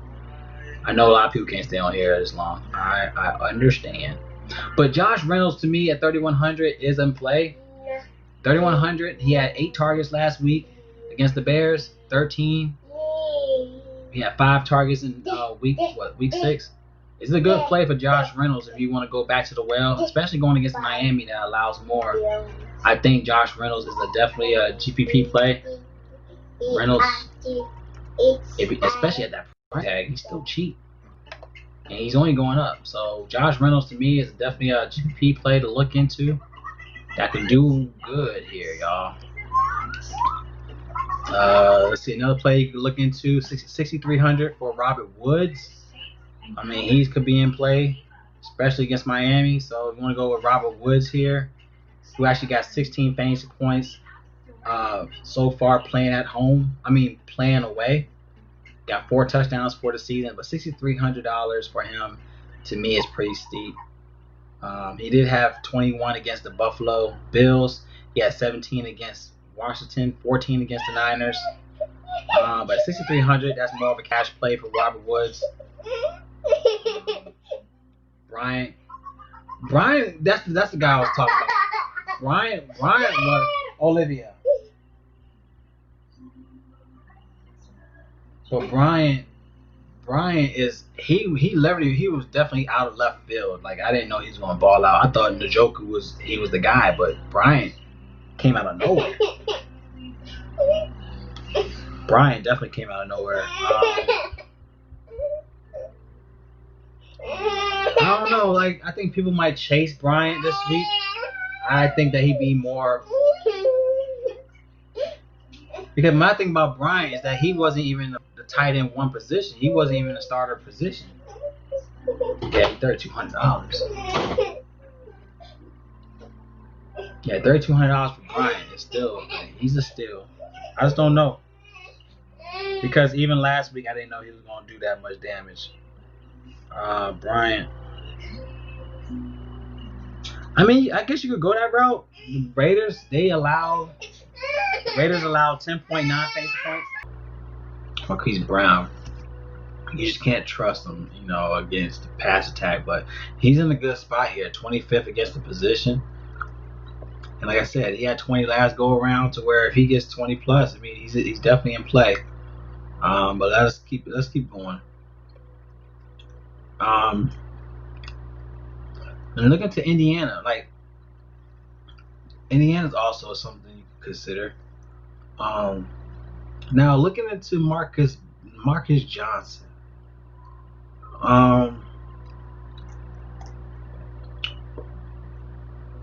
He's pretty cheap too. Marcus Johnson had 8 targets last week, right? That was weird, and he's in a good spot against Detroit. Like, Colts is in a great spot. Marcus Johnson at 3K, 8 targets, 19 fantasy points last week is something to look at. I like Josh Reynolds. He got some little cheap spots you could consider here, y'all. So Marcus Johnson, coming off that fantasy point game to where, he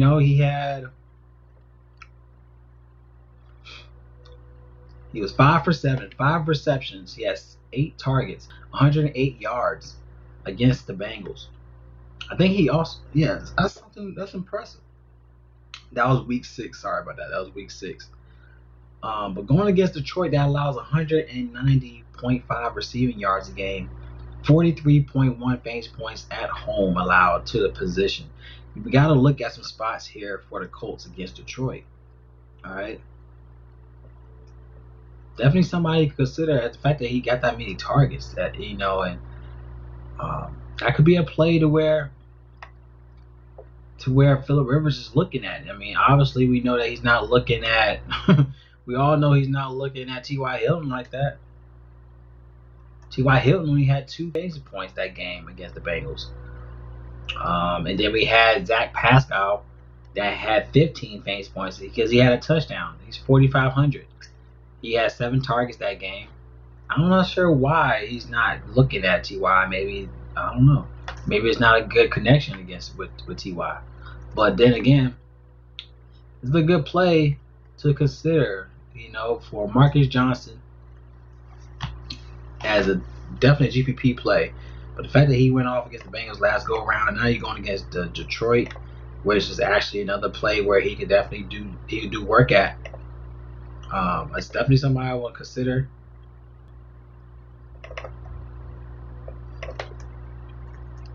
At GPP, you got Marcus Johnson against the pass attack, against Detroit's horrible pass attack. Definitely could go that route.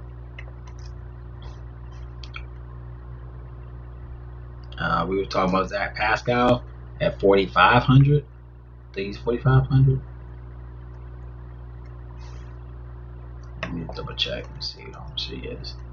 Yeah, 4,500 for him, but Marcus Johnson at bare minimum 3K is definitely in play here.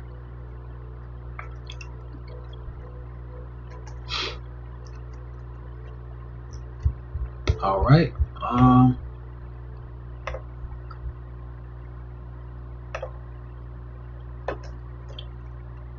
Yeah, it's just sad about T.Y. Hilton, but he's still getting the targets. He's averaging 6.2 targets a game, but only getting 3.3 receptions a game, which doesn't make sense. But he could be in play. 4,900 for T.Y. Hilton is robbery. You know what I'm saying? Last go around, last time he played Detroit was 2016, so we can't go by what he did, a year or 2 years back. But T.Y. Hilton is that guy, but he could. I don't know. He never had a big game yet. But 4,900 for T.Y. Hilton is real intriguing for T.Y. Hilton. For 4,900 for T.Y., he's just not getting the looks. Well, he is getting the looks. He's not catching anything. Let's see, Hilton. Yeah, I guess Marcus Johnson to me might be just the best play for 3K. The fact he got so many targets as a 3 receiver, definitely something to look at here. All right, next in play, AJ Brown. All right, AJ Brown is that guy, y'all, but he ain't playing away this time around, playing the Bengals. But Bengals give up 42.1 fantasy points at home. All right, now we talked about Colts. Colts did damage against them last go around, so you could go back to A.J. Brown once again. A.J. Brown, 21 against the Bills, 23 against the Houston Texans. He even had 30 against Pittsburgh. He had a touchdown, 4 touchdowns in the past 3 games. Definitely someone to take in consideration is A.J. Brown, especially at his price tag. Even Corey Davis is in play, but can't go wrong with some A.J. Brown at 6,900. Definitely a cash play, but he definitely been showing out. What's up, Justin? No Tua for me. No Tua for me. No Tua for me. Sorry, I'm not into Tua. Tua for sure. Especially against the Rams. Nah, I'm definitely not play against the Rams. I think Rams gonna have a fun day against them on the Rams. But looking at AJ Brown, man, 22.8 fantasy points in 7 favorable games. There's a 6-point favor for the Titans against the Bengals here. But he hasn't been playing. He hasn't been doing well at playing away. But I mean, he's been showing out the last 3 games. You got to go back to the well here. If you're going to go back to the stack with Tannehill, I think is something you could consider here. In this play. So let me go to my position plays. We talked about A.J. Brown as a cash.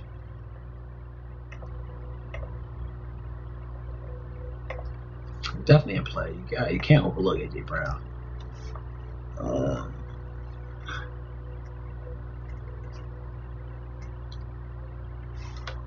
Definitely a good play. 6,900 on Draftkings. Definitely a good play for him. Let's see. Let's keep it going. Let's keep going for some more plays. Kenny Gallaudet, 6,600 for Kenny Gallaudet. He had 18. He had 20 last go around. We played him last game against ATL. Obviously, 20 fantasy points was a good day. He didn't get a touchdown, but man, he would have been in a good spot if he had a touchdown. He had 6 for 7 for 114 yards last go. Now he's going against the Colts that allowed 41.6 fantasy points to the position. This is definitely a play. It's going to be tough to play here against the Colts. Colts defense is not a slouch team. They got like one of the best defenses so far for the league. Let's go by versa. As you can see, look at it. You know, they're first against passing yards, second against pass attempts, third against pass completions, second in the league against passing touchdowns. The Bears are first against passing touchdowns. Like, that's impressive, you know. So it's definitely be hard to try to get a Detroit play. Of course, that GPP, if you think that Gallaudet will do better, but this is the first time he ever gonna play the Colts. He never played the Colts, as I could see. But he did average 7 targets a game. But I feel like this is not in play for Gallaudet. Let's see what he's 83 in ranking in draft dashboard, but don't really feel like you have to go that route on Detroit side. It's definitely not in play, in my opinion, to go that route. So I definitely gonna be fading that. But like I said, he definitely be a contrarian play if you feel like they're gonna win. He's definitely been consistent in the last 4 games. Let's see who else I'm considering.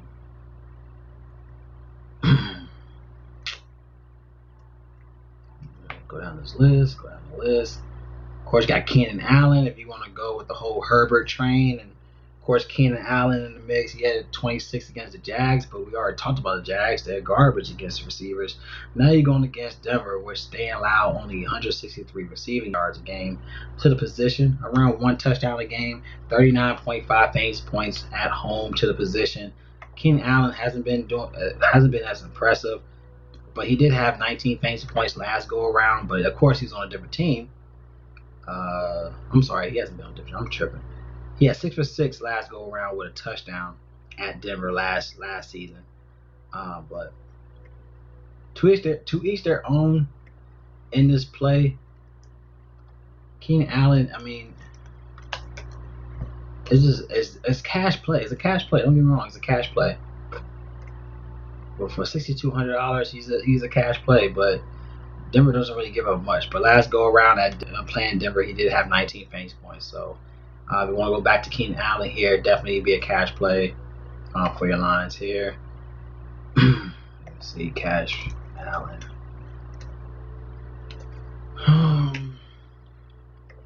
Let's see who else you can consider.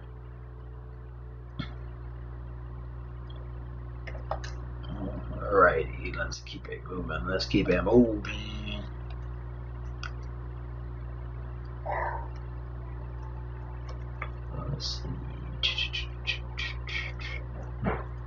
Alright, now looking into the Raiders. Now. Going against Cleveland at home. Cleveland actually plays better at home. They allow 50 fantasy points to the position. Alright, but they only allow 38.6 at home, which is weird. But they allow 210 receiving yards a game. But like I mentioned, this game is going to be iffy because of the win factor. I did state it in my notes, so check out the notes. There's going to be a big win factor in this game. So this is going to be a game where it's going to be hard to try to dictate who's going to get upside here.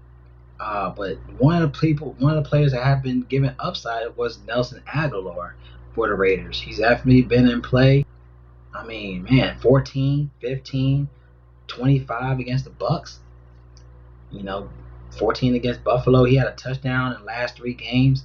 Nelson Aguilar has definitely been a play, to look at for his price tag. Aguilar, $4,700 is definitely in play. He's been putting work, but knowing that Cleveland actually played better at home. But man, 210 yards allowed to the position is very intriguing here. But Aguilar, to me, a GBP play is definitely something to consider here. For Aguilar, am I even spelling his name right? Agholor. Definitely in play here now. Price is not moving, y'all. He had 39 last. I mean, damn. He was in 3K in the last 3 games. He was 3,500 against the Bills, 3,600 against the Chiefs, 3,900 against the Bucks, and now they bumped him up to 47 against Cleveland. Now, it's kind of hard to really say if he's going to actually pay up his price tag at 4,700, knowing the fact that this game is have a win factor. You also have Henry Ruggs. He's definitely been somebody that's been intriguing, but he's only been averaging 3.5 targets a game. His biggest game he had was against the Chiefs, and where he had 1 touchdown, but he only had 2 receiving yards. He had a lot of deep passes to him, 118 yards that game and 2 receiving yards, which is crazy. But my thing, like I said before, my issue is the win factor in this game. All right, he only had 7 fantasy points in week against the Bucks. He only had 2 receiving yards for 3 targets. So he definitely one of those deep passing plays.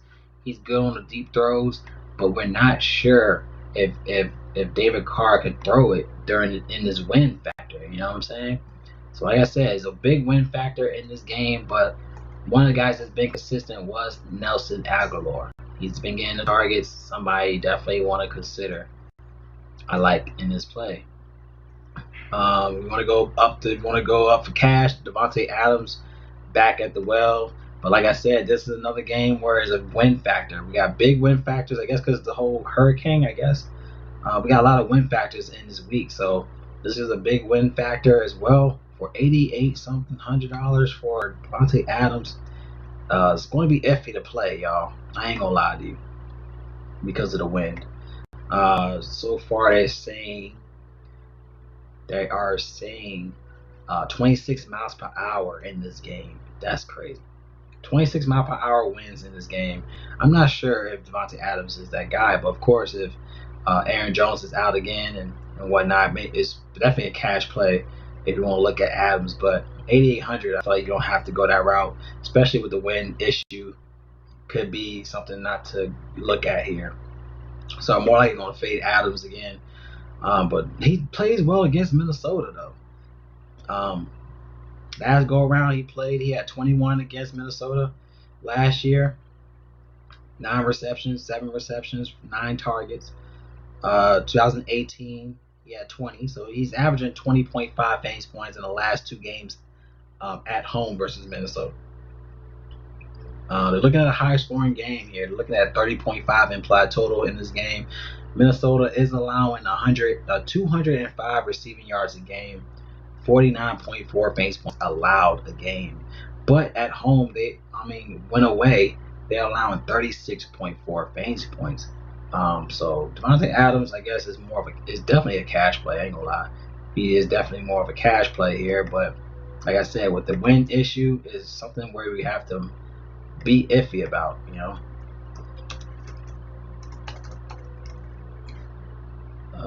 Adams. All right, we definitely in play. What the hell happened to I probably didn't save it. We talked about Adams. We talked about Allen. What else I talked about as cash plays? AJ Brown. AJ Brown. AJ Brown.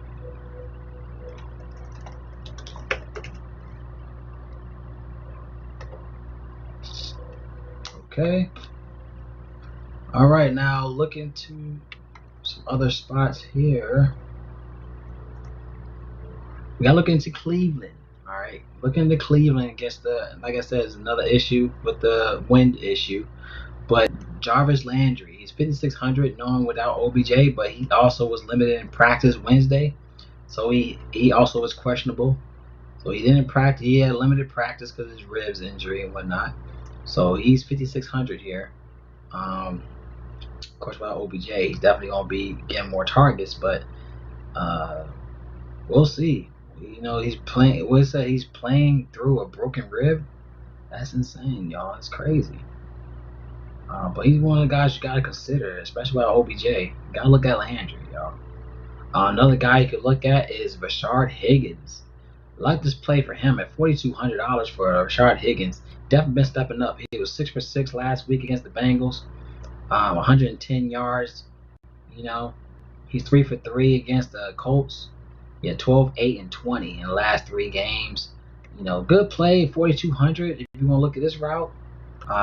Raiders are allowing 179 yards to the position, 1.2 fantasy points, 1.2 touchdowns a game, but only 35.6 fantasy points win away. But he got both his touchdowns in red zone touchdowns. He got in the past in the Pittsburgh game, Colts game, he had a touchdown in both of those games, and both of those were red zone games. So I think Higgins is more so a GPP play at his price tag at 42. But of course, you know, Landry is definitely a cash play. He's definitely gonna get looks without OBJ. So definitely keep that in mind on that. But like I said before, man, this wind issue could be a factor. But one thing about Mayfield, he don't have to throw bombs. He could definitely throw like 10-yard passes here and there, slot passes and whatnot, and still do work. That's one thing I like about Mayfield. He's not really known for really throwing bombs like that, but he can make plays. That's the thing about him. He can make plays happen. So I think Higgins is more so a GPP.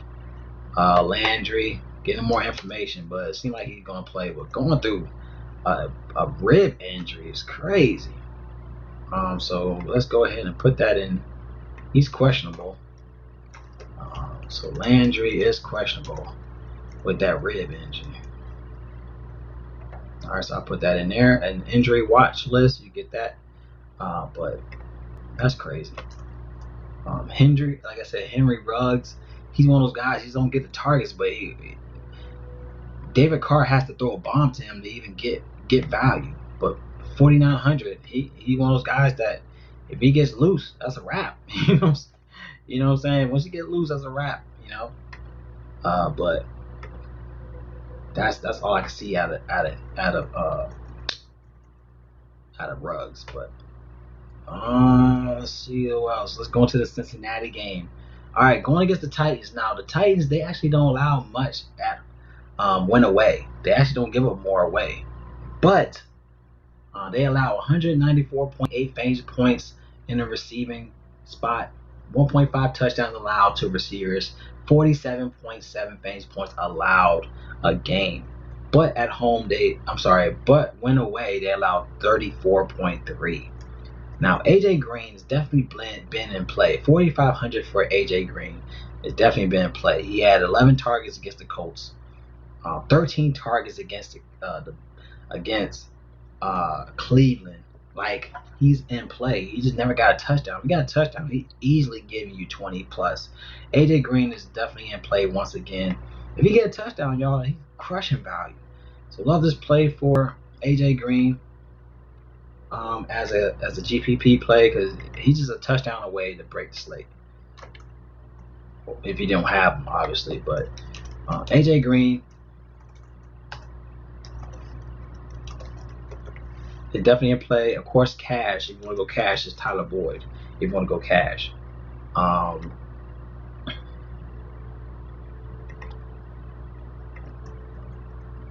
Injury. Tyler Boyd. Cash. AJ Green, definitely GPP. He definitely gonna give you, if he gets a touchdown, that's a wrap. But he got 11 targets, 12 targets in the last 2 games. He's finally getting that connection with Joe Burrow. Finally getting that connection in the mix. Definitely like this play. Even Bashar Higgins is in play.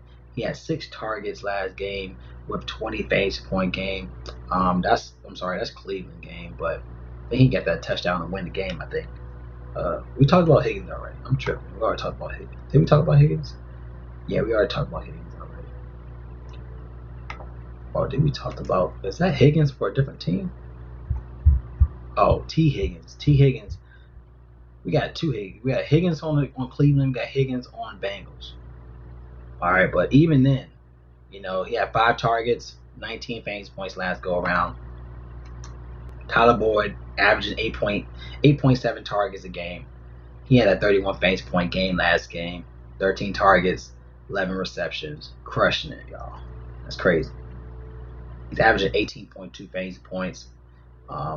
Win at home. So Tyler Boyd is definitely in play again. T. Higgins. T. Higgins had a touchdown last go around. I think he had that touchdown. Yeah, he had a touchdown. 19 and 22 in the last 2 games. So he's averaging around 20.5 fantasy points in the last 2 games. 7.2 targets a game. Averaging 4.5 receptions. Got 3 touchdowns for the season. I mean, you could load up on Cincinnati now. Good spot to look at here for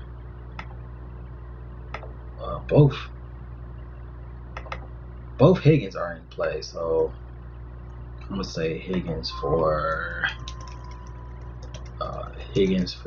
Cincinnati. Then we got Higgins for Cleveland. All right.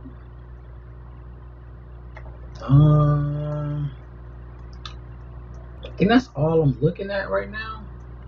We got Donovan Peoples-Jones, 3,800 for Cleveland. He had 3 targets for 15 fantasy points last game. Was he the one that got the touchdown at the end?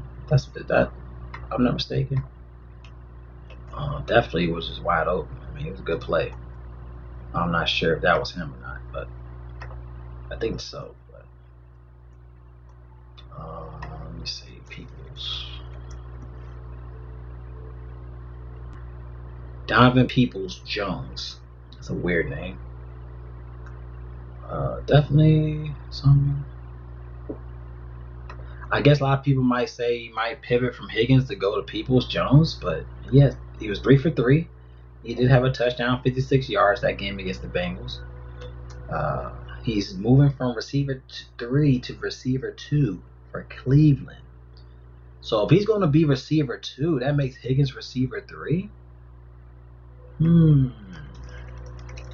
If he's receiver 2, Bashar Higgins is going to be receiver 3. Oh, he's moved from 4 to 3. That's interesting. Alright, just a moment, y'all. Let me get back to y'all. Hold on. I think we're good to go. Let me know who else y'all looking at for receivers. But who was that one receiver for the Jets? Jamison Crowder was out. And I think he did damage.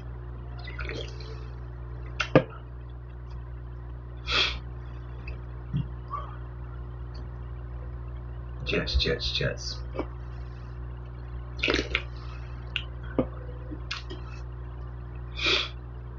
Somebody tell me if whoever's on. Braxton Berrios had 8. I'm trying to figure out who went off. Who went off that go around? The Jets. Somebody went off. Jets. Perriman, no. Because Crowder was out, man. Jets.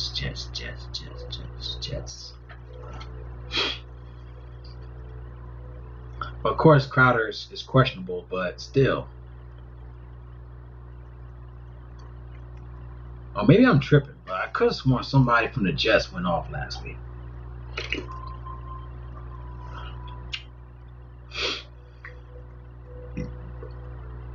Not Pyramid, not Barrios, not Denzel Mims. Oh.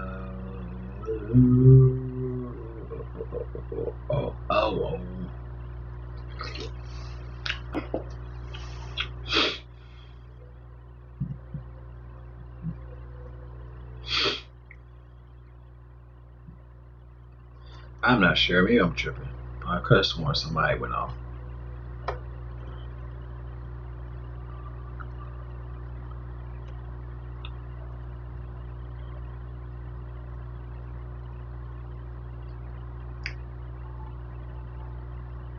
I think that's it, y'all. I think I'm done with that spot. I'm just trying to make sure everything is good to go before I could go to the tight ends.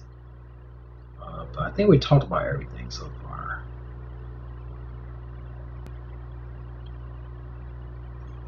Yeah, I think we talked about everything on that end. Let's go to tight ends. And then we're almost done. Then we're going to get into the lineup construction. Please like the video, y'all. Sorry about the constant going on and off the live chat. I'm going to have to try to compile. I got like 3 live chats for tonight. That's not cool. So I got to try to figure out how to put them all together. I think I'm about to download both of them and try to put this all in one. It's going to take a long time, but I mean, it's almost 3 hours of footage. All right, let's get into the tight ends and then get into defense. Defense should be easy. Should have no problem with defense, but definitely let's. All right, let me go through. Okay.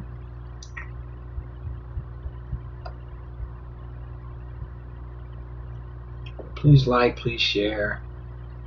If you haven't already, please subscribe. Alright, we're trying to dive deep in each position, try to give you each good play, y'all. That's what I'm all about. Trying to give you the best plays and value plays, so you can make good decisions for your lines, your lineups. Alright. Okay, now looking into the tight ends for Chicago. Now, Chicago gives up a lot to the tight end position. Tight ends give up 25.9 fantasy points win away to the tight ends position. Now, we did talk about also the same game where we have win issues, but Jimmy Graham is in a good spot here against New Orleans. He's only $4,600. Of course, he had 8, 12 in the last 3 games. But then again, he's in a good spot now. He had 12 against Tampa. He had 24 against the Falcons. 12 against Detroit.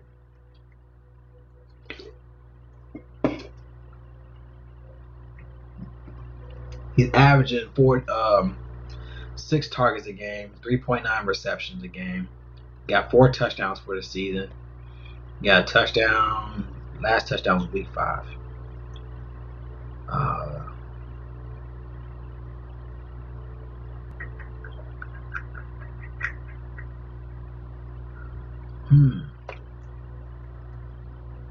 But then we got another guy here. We got a guy named Cole Kmet.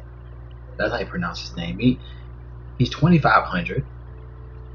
He's been stealing Jimmy Graham's shine in the last 2 games. He had 10 against Carolina. He had a touchdown. But he looked like he's getting the looks at the red zone. He had a red zone. He was 2 for 2 against Carolina. Then he was 2 for 2 against the Rams. But he had 10 and 7 in the last 2. So Cole Kmet, only $2,500. Let's see where he at.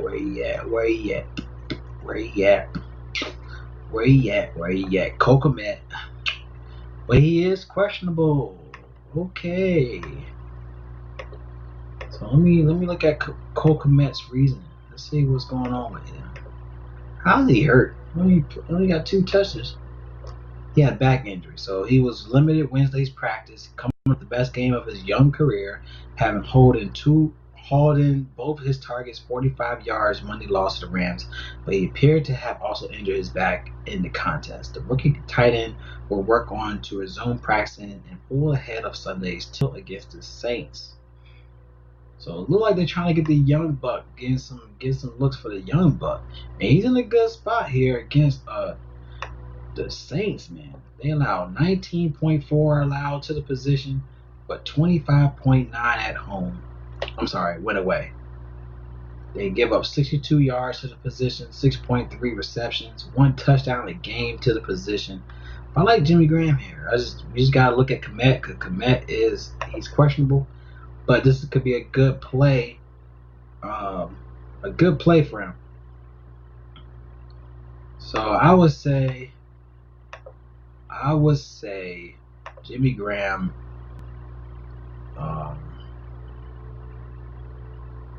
I would say he's a cash play, $4,600. It's pretty steep for an old guy like Jimmy Graham, but it could be in play. And then also on top of that, knowing the win factor in this game, he could get a lot of dump passes. Get those 6 to 10 yard passes. He can get a lot of dump passes here, y'all. So, and then on top of that, you got Nick Foles as a quarterback. Nick Foles is gonna be doing a lot of dump passes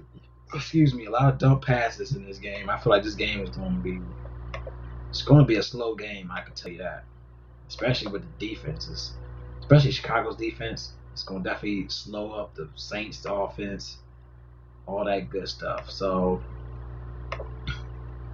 I'm gonna go ahead and put and he's in a good play. Even if Kmet is out, then Kmet won't steal his shine. You know what I'm saying? But Jimmy Graham, I think he's more of a cash play in my opinion. Jimmy Graham, I like the spot for him, especially going against this team. They give him a lot in that spot. All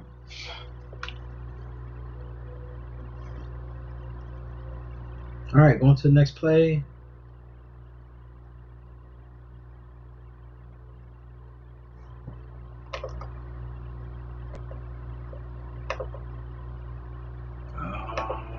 Let's see, going to the next play here.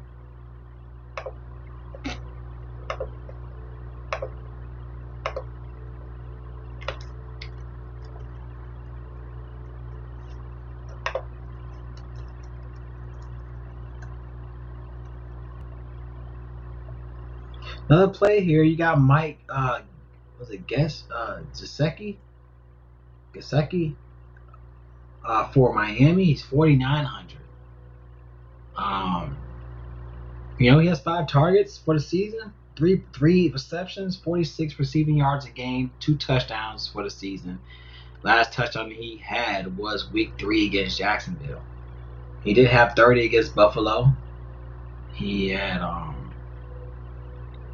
9 against Jacksonville, 14 against the Niners, which was fucking embarrassing. Damn, it was fucking embarrassing. Then he didn't do anything against the Jets. The Jets just freaking went ham. Now we're going with Tua. We got the guy Tua, and we don't really know what he's going to do. But he's in a good matchup against the Rams. The Rams allowed 15.1 fantasy points allowed a game, 5.9 receptions a game to the position, 18 fantasy points allowed at win away to the position. Gesicki is in a good spot. He could be his best friend.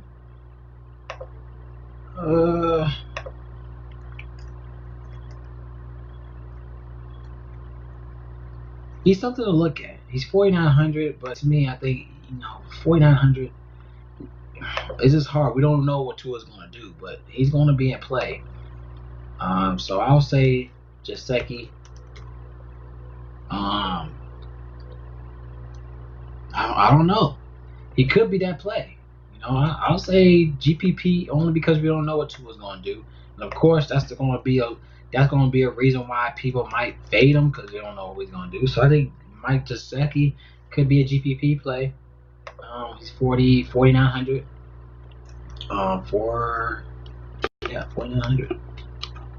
But we got a guy named Adam Shaheen for Miami, and he had 14 fantasy points last game. He was 3 for 3 with a touchdown. He had 7 against the Niners. It's iffy. We don't really know. $2,500, and he has 2 red zone touchdowns.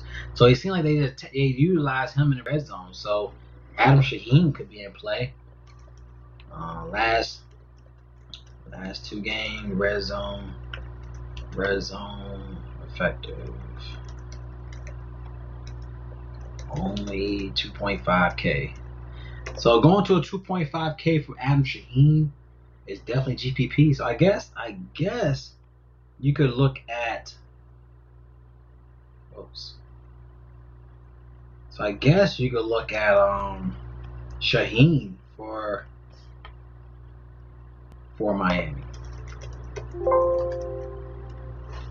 Oh, he's hurt. Oh, he's questionable. What the heck? We got a lot of questionables this week.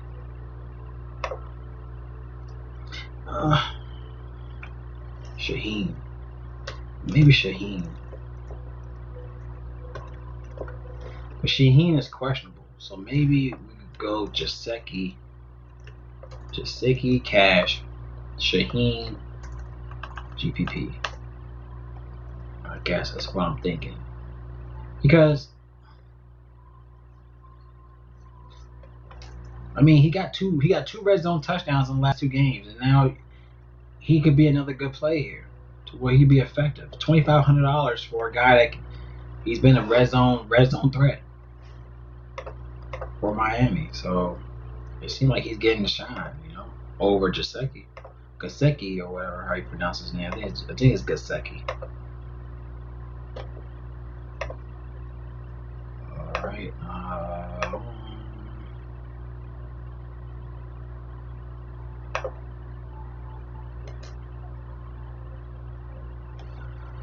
All right. Then we got Jonnu Smith. He's in a good play here. He's averaging 12.4 fantasy points. 4,100 for Jonnu Smith is a steal. He's averaging 5.5 targets, 3.3 receptions. I think the reason why he's not is because there's 2 duds. Everyone's been on him, especially against Houston. He was 2 fantasy points against Houston, 2 fantasy points against Pittsburgh. He is due for a game. I don't see Jonnu Smith being down 2 games. I don't know. It's weird. He should get it, though. The fact that, this is the thing, too. The fact that they allowed this guy, Bryant, from the Cleveland. Cleveland's tight end. That was random. He got, 2 touchdowns that game.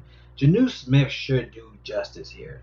He's at the Bengals allowing 17.9 fantasy points at home this season, averaging 18.7 allowed to the position, 68.4 yards to the position, 0.9 touchdowns. So I guess it's like every other touchdown a game, allowing 6 receptions a game. Jonnu Smith is due. I think Jonnu Smith is definitely due here to where you could definitely look at Jonnu Smith as a GPP option, because at 4,100 for Jonnu Smith, that's a steal. Well, of course, the reason why is because of him dudding the last 2 games. But 4,100 for Jonnu Smith is definitely in play here. Bengals allowed a lot, in the last 2 games. So I'll say definitely Jonnu Smith, y'all. 4,100 for Jonnu Smith is a steal. He had 2 bad games, but he should definitely bounce back here. And then, of course, Trey Burton, not all people had 2 touchdowns against the Bengals. So that's all I got to say about that. But he's in a good spot here. Now, that's what's crazy, because I think Jonnu Smith got beaten up by Anthony Ferkshire. Anthony Ferkshire had 28 fantasy points against the Texans. He had eight receptions, 9 targets, 1 touchdown. That was insane. I don't understand why they didn't give him no looks. He only had 2 targets. He had 2 targets against the Texans, and Anthony Ferkshire had 9 targets. Then on Pittsburgh, he was 2 for 2. Maybe it might be Ferkshire again. It's weird. It's weird. Ferkshire is taking his shine. So maybe Ferkshire isn't playing?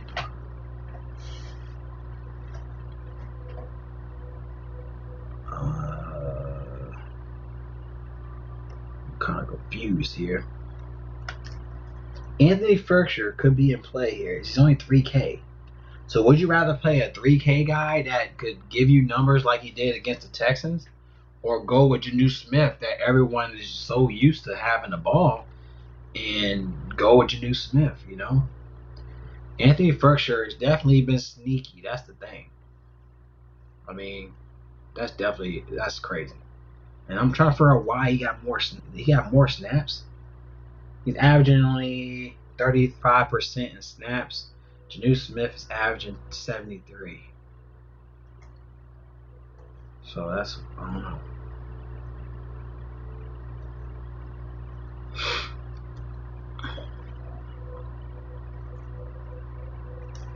I don't know. That's going to be an iffy one right here, y'all. Anthony Ferkshire or Jonnu Smith. Let me know in the chat, y'all. Who you got?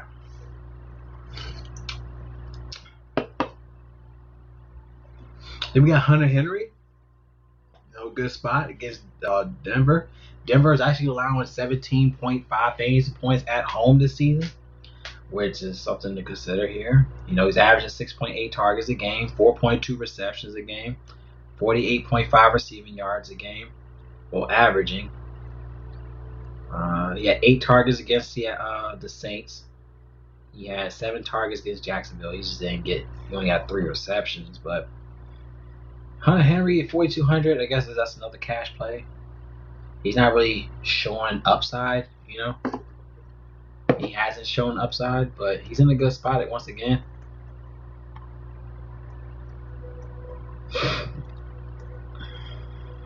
He's more of a cash play, though, at 4,200. I don't think you have to play Henry.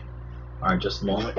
Another guy I'm looking at is Virgil Green for Chargers.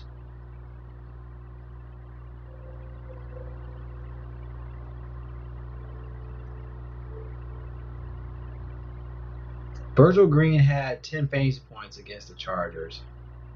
Against Jacksonville. Henry only had 5.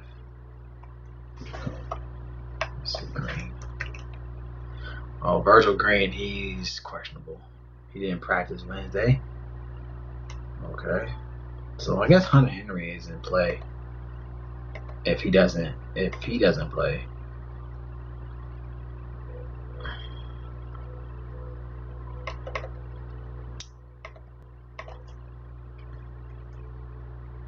So I guess you could say Henry's in play.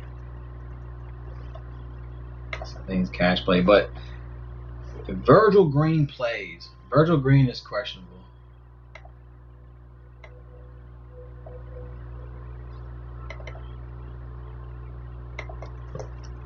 LAC. B Green is questionable. That could be a big difference, you know. Shaheen is questionable too. Shaheen, Miami.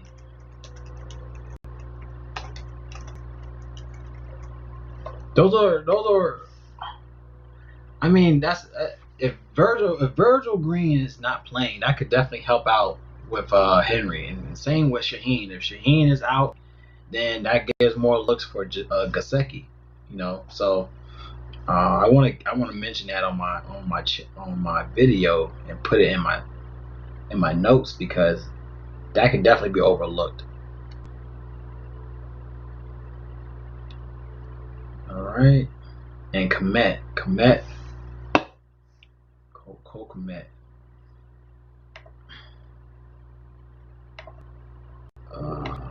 That's another guy too.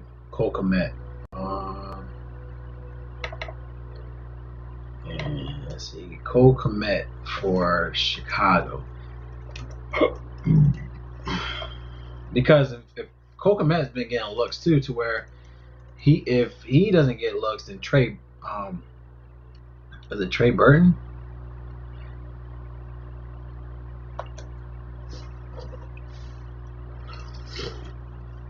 I'm sorry, Jimmy Graham is in play. Jimmy Graham can get more looks if Kmet's not playing, right? Yeah. Kmet had he's been a threat in the red zone. Let's see what else we could look at.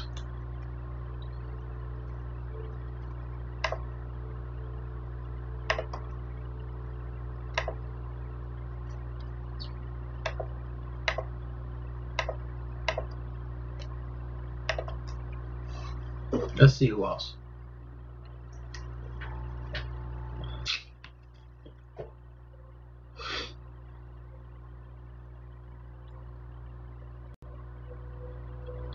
Is Noah Fant? Is he hurt? No, he's playing. It seems like Denver is utilizing more. They're utilizing Okwabunham. Albert Okwabunham. He could be in play. Let me look up Albert Okwabunham. There he is. 2,800. He had 7 targets last game, 13 fantasy points, and then he had 6 targets for 7 fantasy points in last week too. This guy could be a play, y'all. Like, I didn't want to make fun of his name, but he's in play. 2,800 for this guy. Let me highlight him.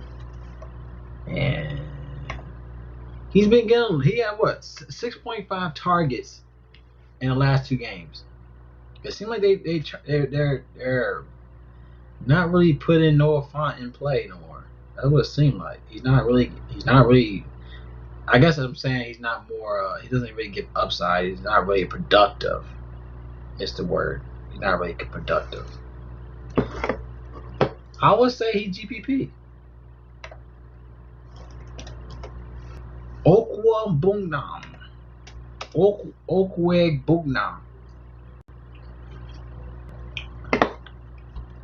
Definitely think he's in play, y'all. I think he's in play here. Let's save it real quick. Okwabunham. I don't know why I'm talking like that when I say his name. I don't know why. It's kind of, I don't know why. Okwabunham.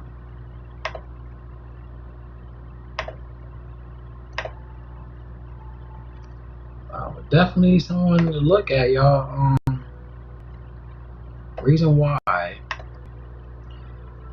he had 7 against New England. He had 13 against the Chiefs. I guess maybe because they were getting blown out. I mean, it was 43-16. Maybe they just it's one of those games where I feel like maybe they sat him down. He had 7 targets, 3 receptions against the Chiefs. I don't know, y'all. Noah Fant. Let me look up some news about him. He was limited in practice Wednesday. He's dealing with that ankle injury. Font started last week, limited as well, before upgrading for participation Thursday, handling his typical workload Sunday loss to the Chiefs. He should follow a similar path this week ahead of Sunday's matchup against the Chargers, who have allowed 53 yards per game, 4 total touchdowns to the opposing tight ends over 6 matches this year. So, this is a play where you might want to look at here, but it seemed like he's dealing with an ankle injury, but then again, he could still be in play if, it just seems like they might have been using other players because of the blowout. other tight ends, but Noah Fant is in work. But of course he's questionable. But 4,700 for Noah Fant. I think he's questionable, but he could be a cash play. Let's make sure to put him in there. Denver Font. It's questionable.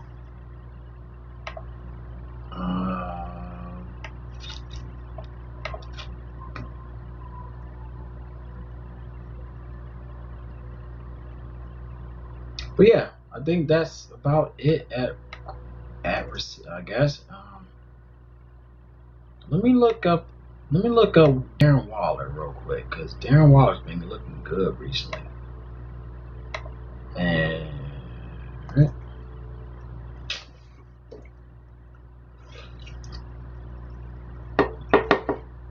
Jared Cook looks good. Jared Cook looks good as well. Jared Cook is only 40 something, 400. I said 400, 4,000 some change. 4,400 for Jared Cook. He had 12 and 13 in the last 2 games. Did he get a touchdown?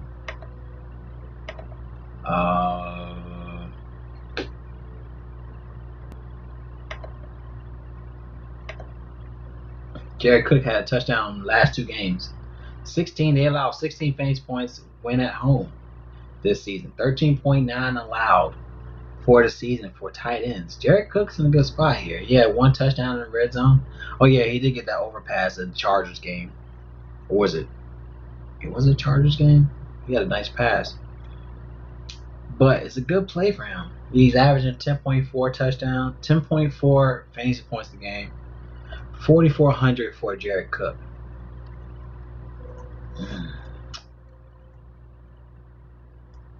Not too bad. I think he's in play though. I think he's in play.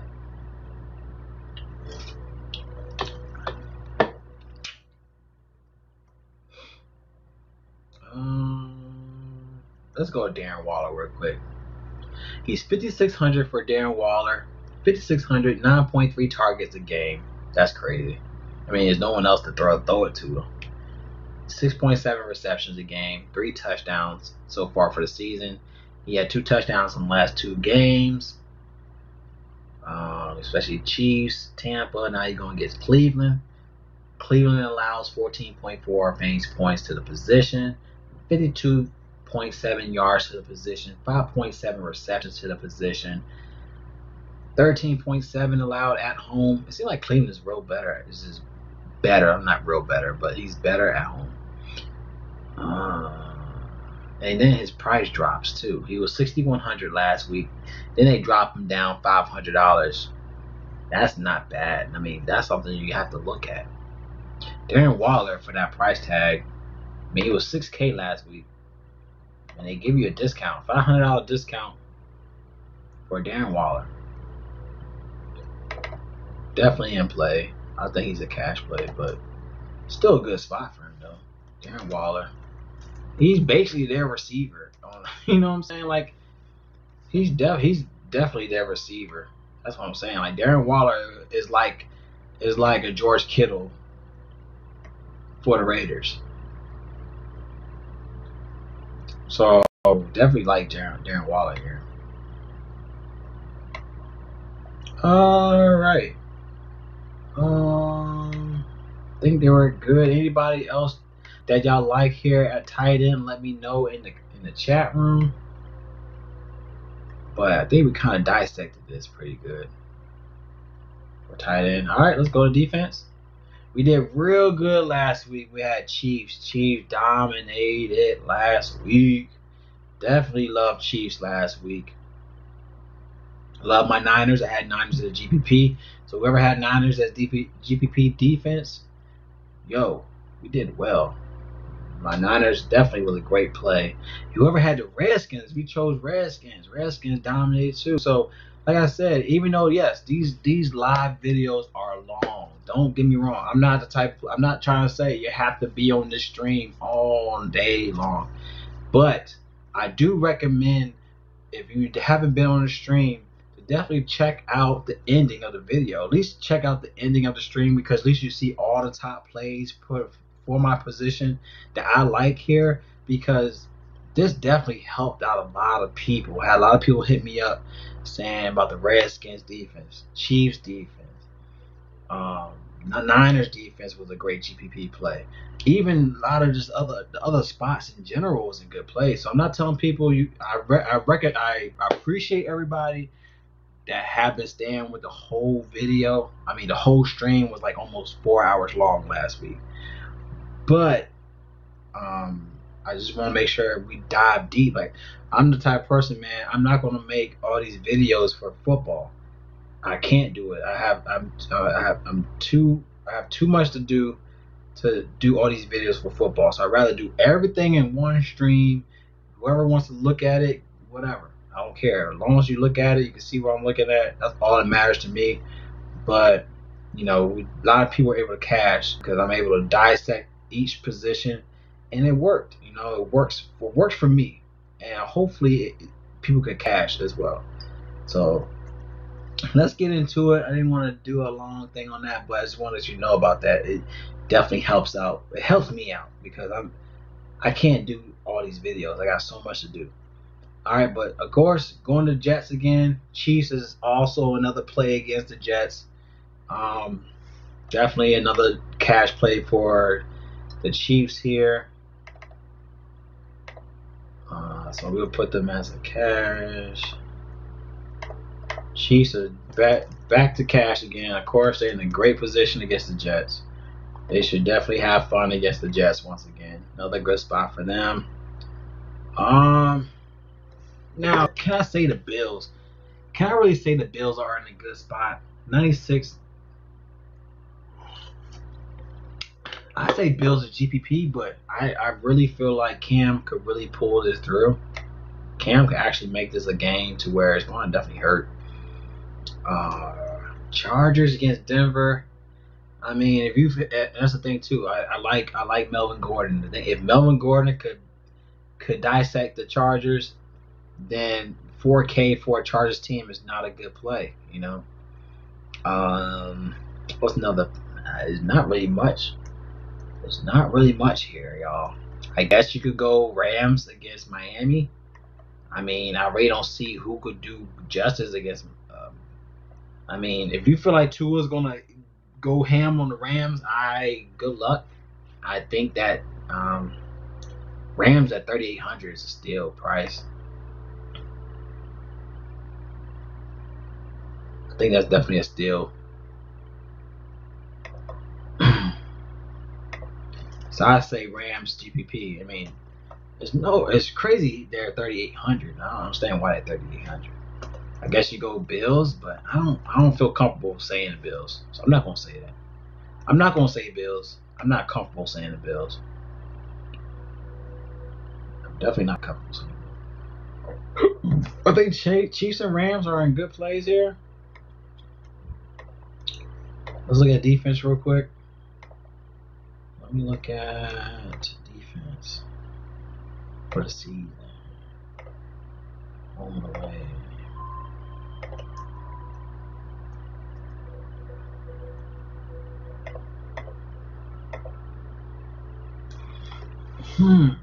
So the Ravens defense, they are 16. They average 16 fantasy points when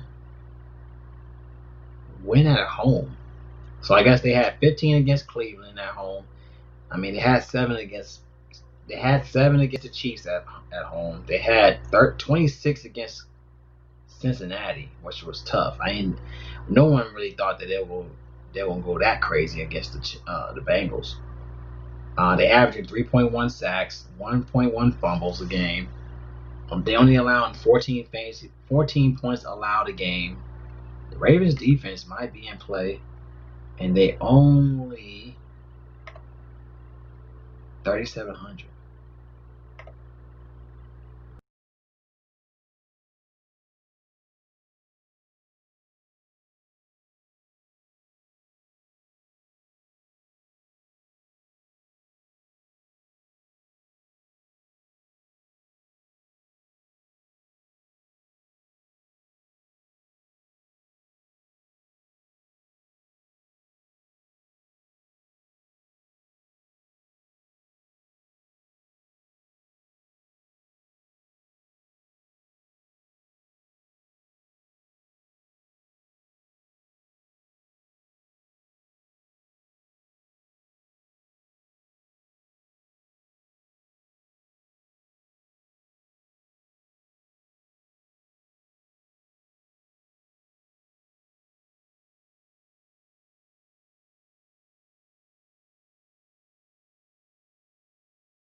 Can you hear me?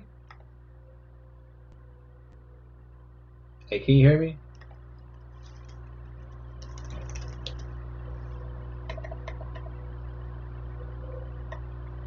Hey, can you hear me now?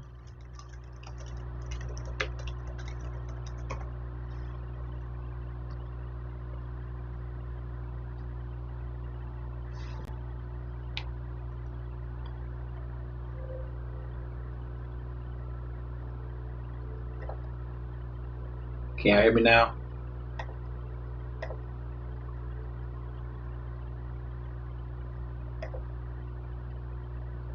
I don't know what the Bills.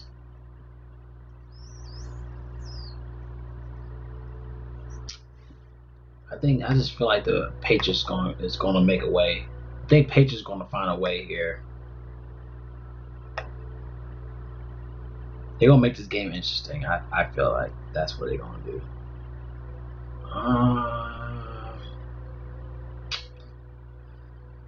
I think that's it, y'all. I think that's it with the defenses.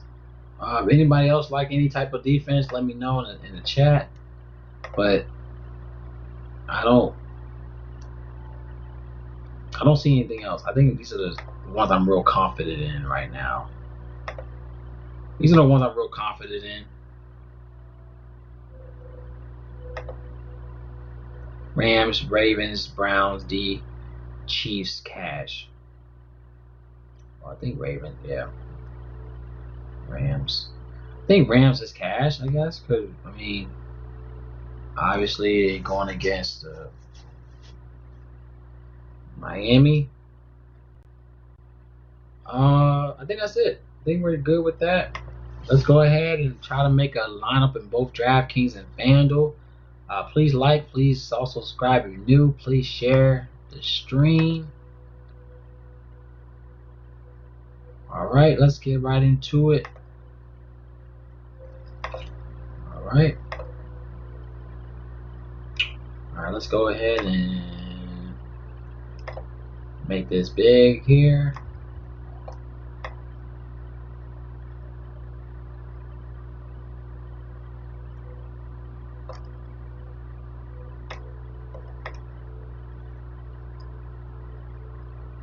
There we go. Let's make this here.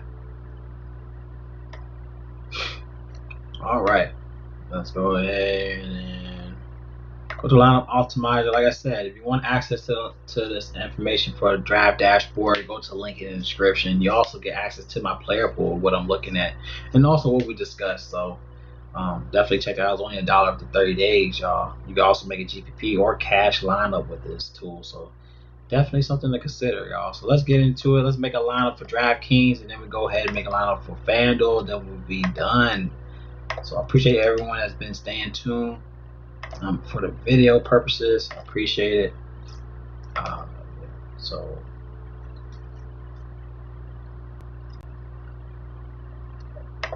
right.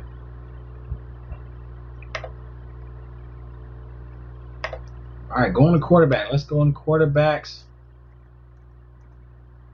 What we talked about, all right? We talked about Mayfield.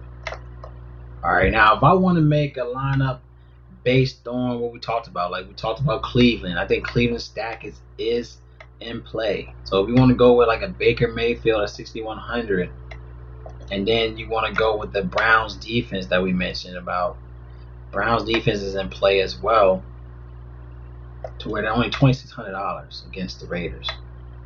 All right, so we go Mayfield, running backs. Like I said, Dalvin Cook is in play for me if he is playing, and then also Joe Mix is in play if he's playing. But right now, something to consider. We talked about James White. I think James White at 4,500 could be in play, especially with the run and dump situation.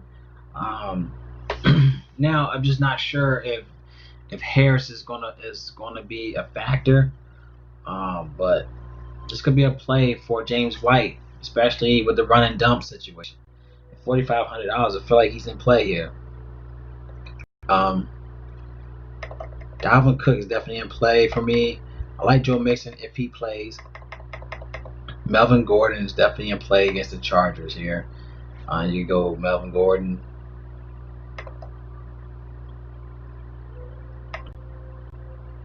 Let me double check something real quick.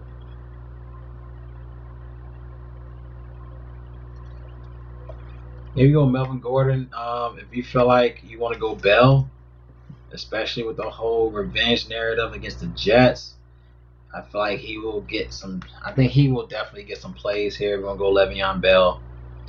At $4,600 for Le'Veon Bell, to where they definitely gonna want him to shine on the Jets.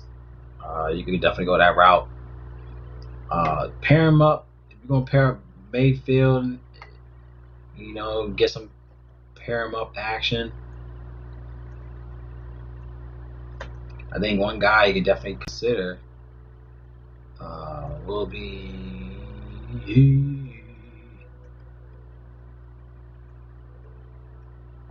I'm going too far down. Jarvis Landry, 5,600 if he plays. He's dealing with them broken ribs, man. That's crazy. The fact that he's still playing, man, that's crazy. But Jarvis Landry is still in play here. $5,600. Let's see something real quick. We talked about A.J. Brown. I definitely like A.J. Brown. He's just been a beast. A.J. Brown has definitely been a beast. I think I might go back to the well with A.J. Brown. Bashar Higgins is in play at $4,200 for Mayfield.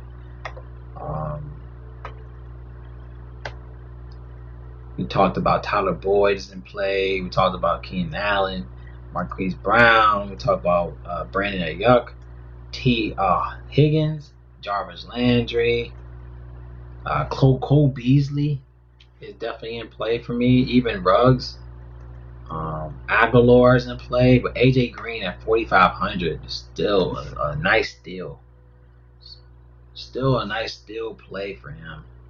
Now, let's change up Baker Mayfield for a second, only because of the fact of the wind issue. So I might look at Joe Burrow once again, but I still like Cleveland's defense. But Bell. I don't know. Let's go back to Hunt. I do like Hunt. Is Hunt even playing? He's not showing up no more. Oh.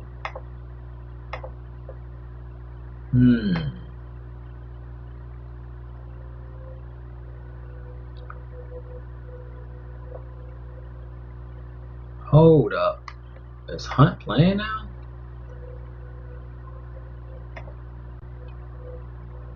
He's not in the. That's weird. He is in there. Let me see some. Kareem Hunt. Why he's not in my. Okay, hold up. He's in here. Okay. Alright, let's go back to Joe Burrow. Alright, we got Melvin Gordon, 5,600. We do have Kareem Hunt at 6K. 6,900 for Kareem Hunt.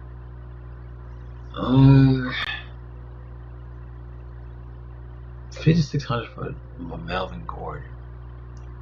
Or do I want to go? We did talk about Bell.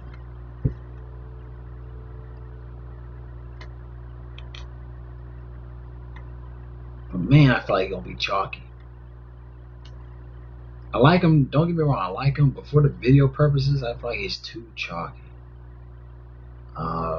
Everyone's gonna be on that play. I think Melvin Gordon, even he's too chalky, but I like him at $5,600. Can't go wrong. Okay. So then we talked about AJ Green.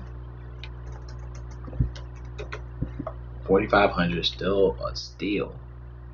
Then we talked about Brown, 6,900. And then I still like Tyler Boyd, don't get me wrong. I just want to double check on other plays real quick. Like Jarvis Landry if he plays. We got Cole Beasley, still like Cole Beasley. Corey Davis in play. Aguilar's in play. Higgins, I think Bashar Higgins, 4,200, still too cheap. But we just don't know how they're going to play. But 4,200 for Bashar Higgins is definitely somebody to consider, especially without OBJ. So Bashar Higgins definitely in play. Now, looking into the Titans, I really don't like the Titans spot, honestly. I really don't like it at all. I really don't like this at all, man.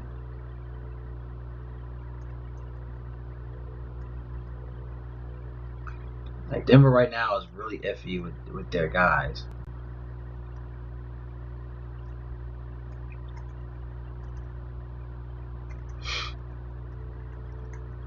We got a guy, Albert Bungnam, that I like.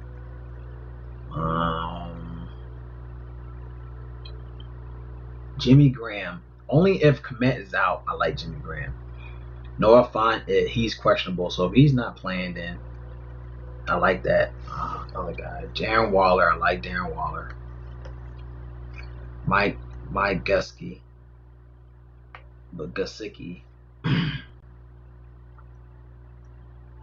Man, I really don't like the tight end spot this week. Jared Cook. We talked about Cook. Talk about Chargers.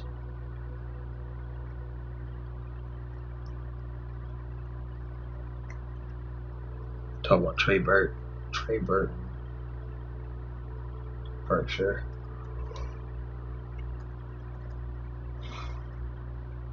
I really hate tight end spot. I ain't gonna lie to y'all, man. I don't like it at all.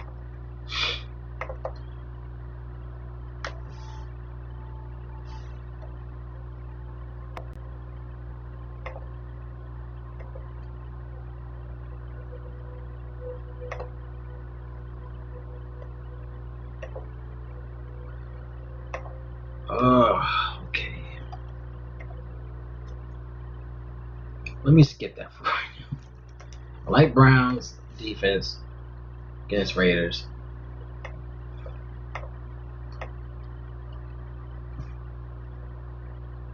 So we got Joe Burrow, Melvin Gordon, Kareem Hunt, AJ Green, AJ Brown, Higgins. I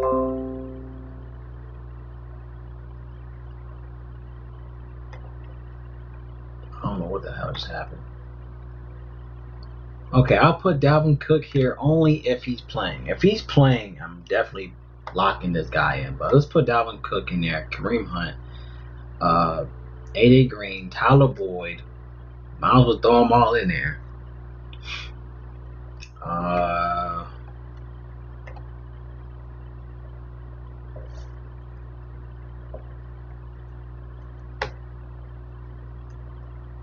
T. Higgins.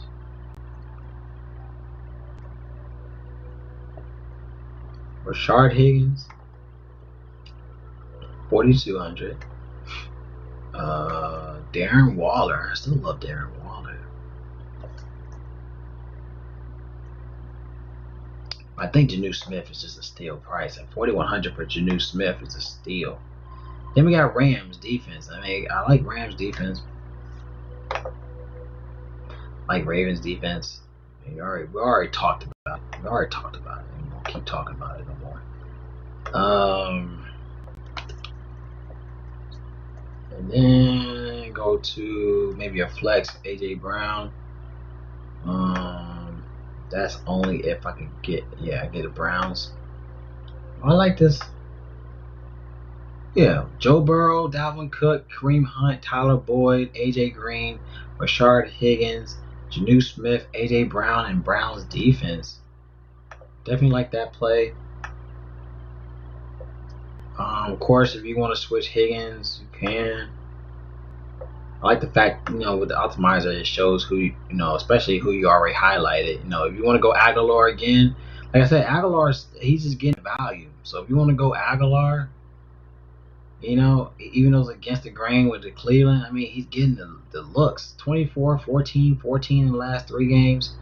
You can go Aguilar 4,700.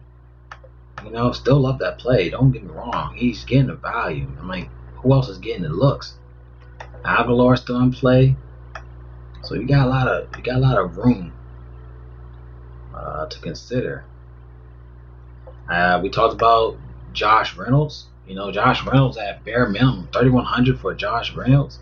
He had 15 and 12 in the last 2 games, and now he's going against Miami.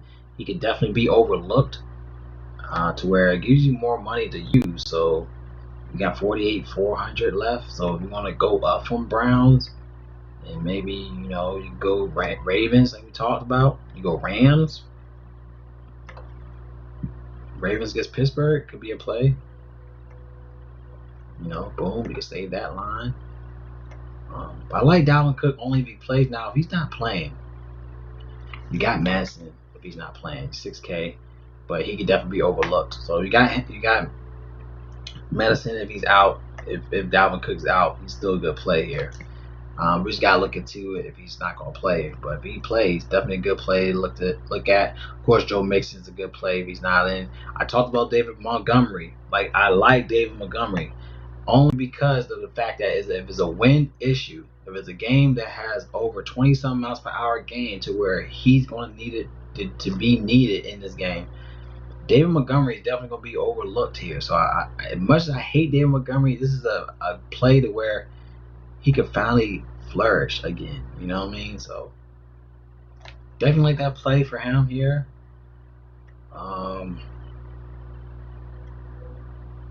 Yeah, definitely like that play for him here. We talked about Cam Newton. He could finally get out of his slump against Bills. He had 20 against Broncos. He had 38 against Seahawks, 25 against Dolphins. He could bounce back here against Buffalo. 5,700. This is going to be like a GPP line. Let's try to make a GPP line real quick. Like I said, if you want to pair him up, you go James White to help him out in the mix. I think that could be something to look at. You got Brandon Yuck here at 5,800 you can look at. I still like AJ Green at 45. I think that's too cheap.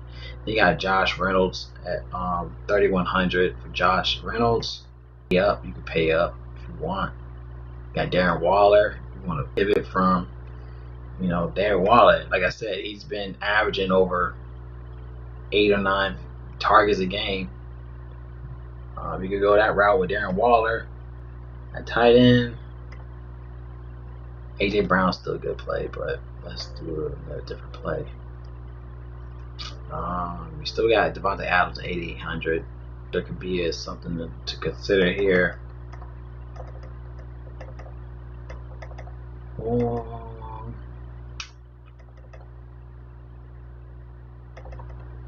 do like Cole Beasley, man.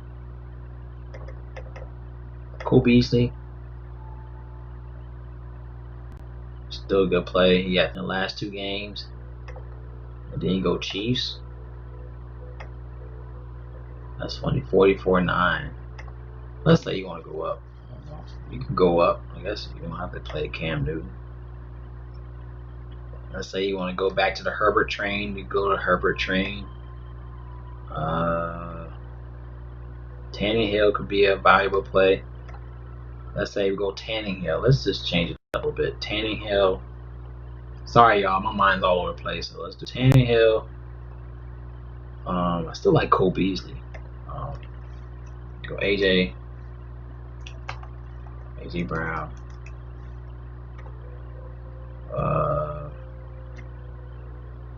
Jadu Smith. You know what I'm saying? Get those pairs in there. I still like David Montgomery. Say you go Kareem Hunt, Brandon Yuck, AJ Green, AJ Brown, Jadu Smith, Cole Beasley, Chiefs. You can't do that. It's 700 remaining. So you still go Chiefs, or you go Rams against Miami Dolphins. Like I said, we talk about Ramsey and Donald. It's going to give him some hard time here. Something like here, no, I think Beasley is definitely going to be a low owned play. You can change it if you want to, but one thing I like to do, I always like to keep that and then make changes around that. If you want to pair the whole Tennessee, you can do Tennessee with Corey Davis. 5,100 for Corey Davis in play. You could do that. You know, just if you want to stack Tennessee, you know.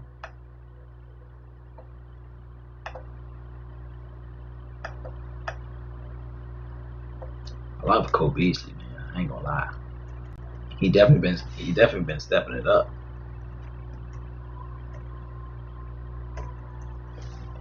But if you want to go with the whole Melvin Gordon, you can change Melvin Gordon in there. Browns defense, you know what I'm saying? That's something you could do. Yeah. If you don't believe in David Montgomery like I do, you could go Joe Mixon if he plays. You could go him. But like I said, it's not much you could really go. Of course, like I said, I like that.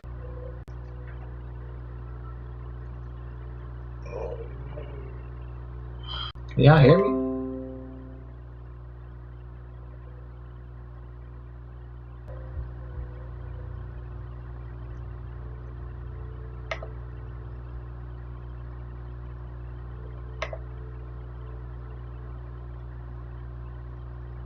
Make sure everything works. What the hell's going on? My internet's acting up. Okay, let's get into the FanDuel.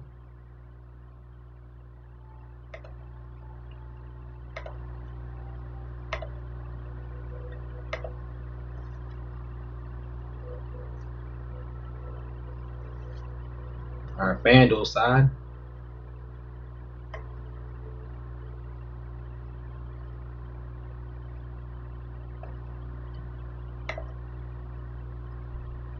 Let's see the prices for FanDuel real quick.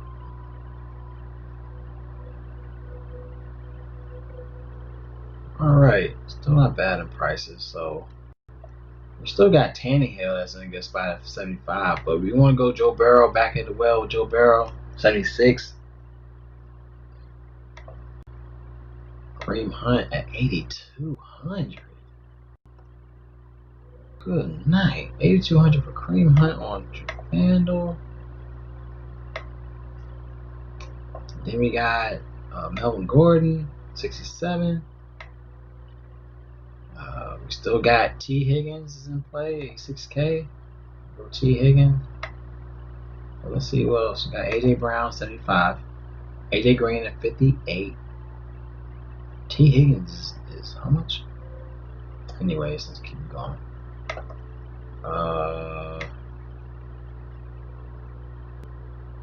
Jimmy Graham is in play. 5,400 Jimmy Graham. I like him only if what's his name is not playing, but we're not sure. Albert, we're not sure. If Noah Fant's going to play. I don't know who the hell Juice Sample is. I never even played Juice. Yeah, if Komet is not playing, then I like. Who is Juice Sample? I didn't even choose Juice Sample.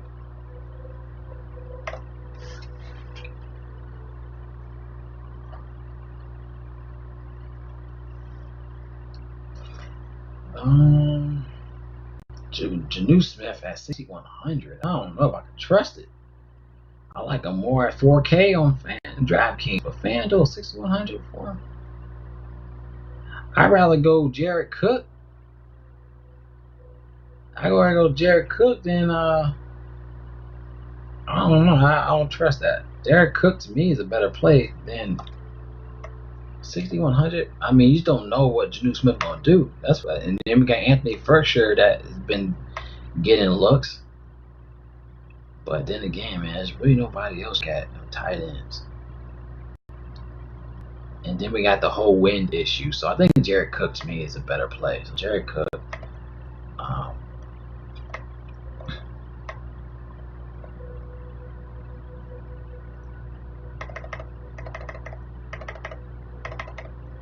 I can't believe Jonathan Taylor, $7,300. Darren Waller, Tyler Boyd, 64. Chiefs, still got Chiefs defense. That's not bad. I mean, you don't have to pay all that money up for it. I'm always say that you don't have to always pay so much money. You don't have to use your whole salary to make a lineup. That will make your lineup unique. Remember that. Anytime you have money left over, it's okay. That makes your lineup 9 times out of 10. If you leave that much money on the table, you might not have a lineup that's like yours. So just keep that in mind. Melvin Gordon, you could change him out if you want to go. I like Jonathan Taylor as a cash play. Still think he's a good cash play. Don't get me wrong. Jonathan Taylor is still a good spot here, especially against Detroit. He can definitely be in play for Detroit. So I'll have some plays with him. Let's put Jonathan Taylor in there. Let's see what else. Let's say we want to still keep Melvin Gordon. Or a lot of people talked about Bell, but he's $6K for Le'Veon Bell. $6K. We got David Montgomery, $5,800.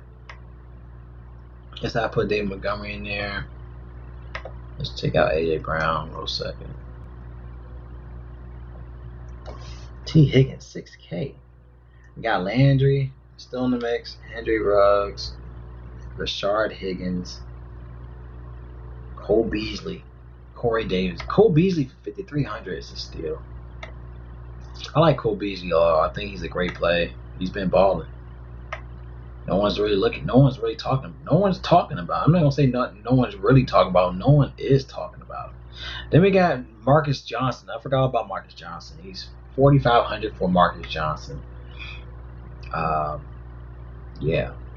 So you go. So you got Tannehill. Still talk about Tannehill. You still got Baker Mayfield's in play.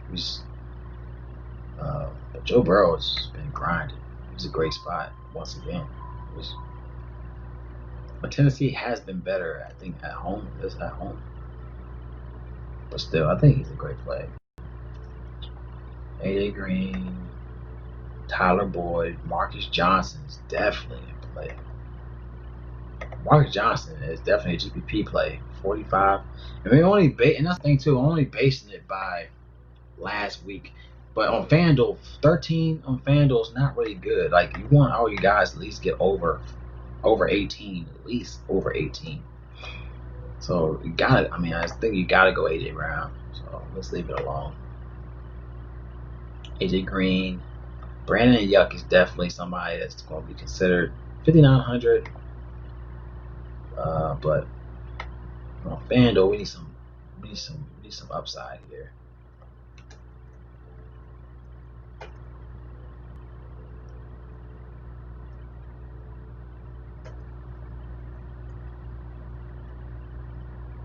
Sorry, Higgins.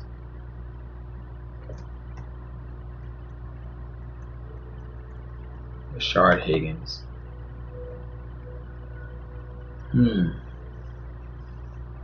Probably go with Yuck.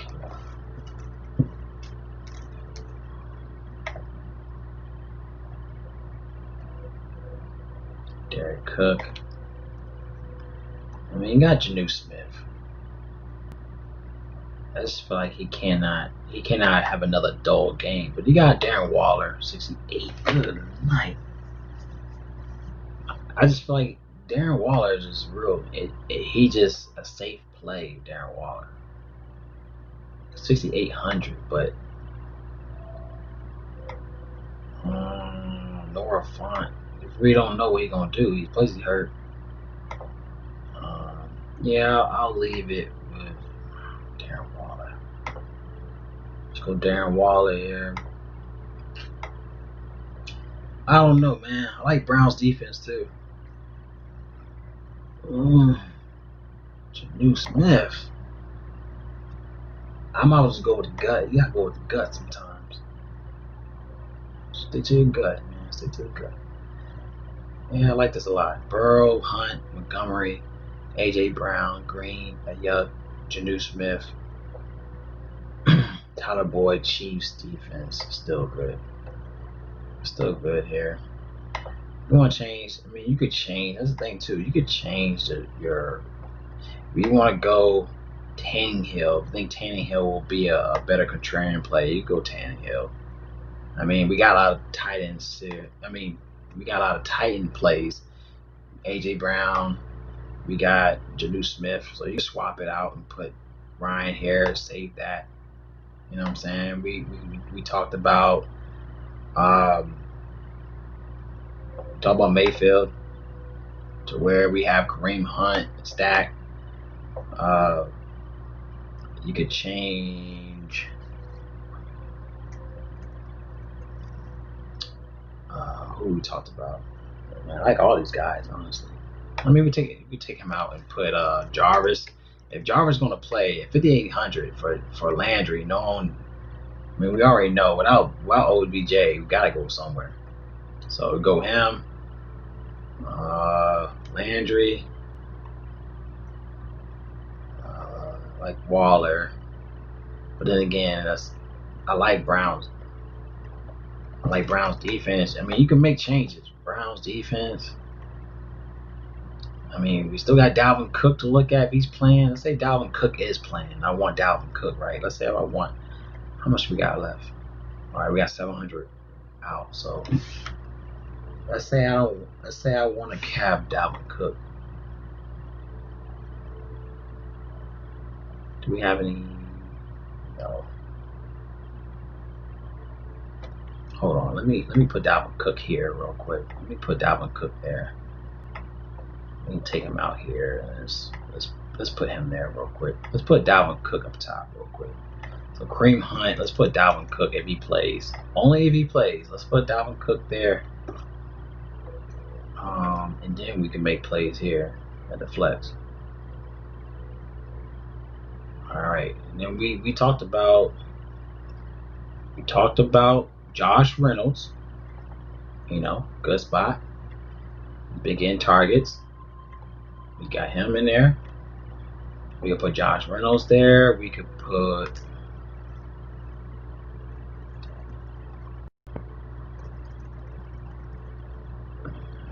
let's keep going.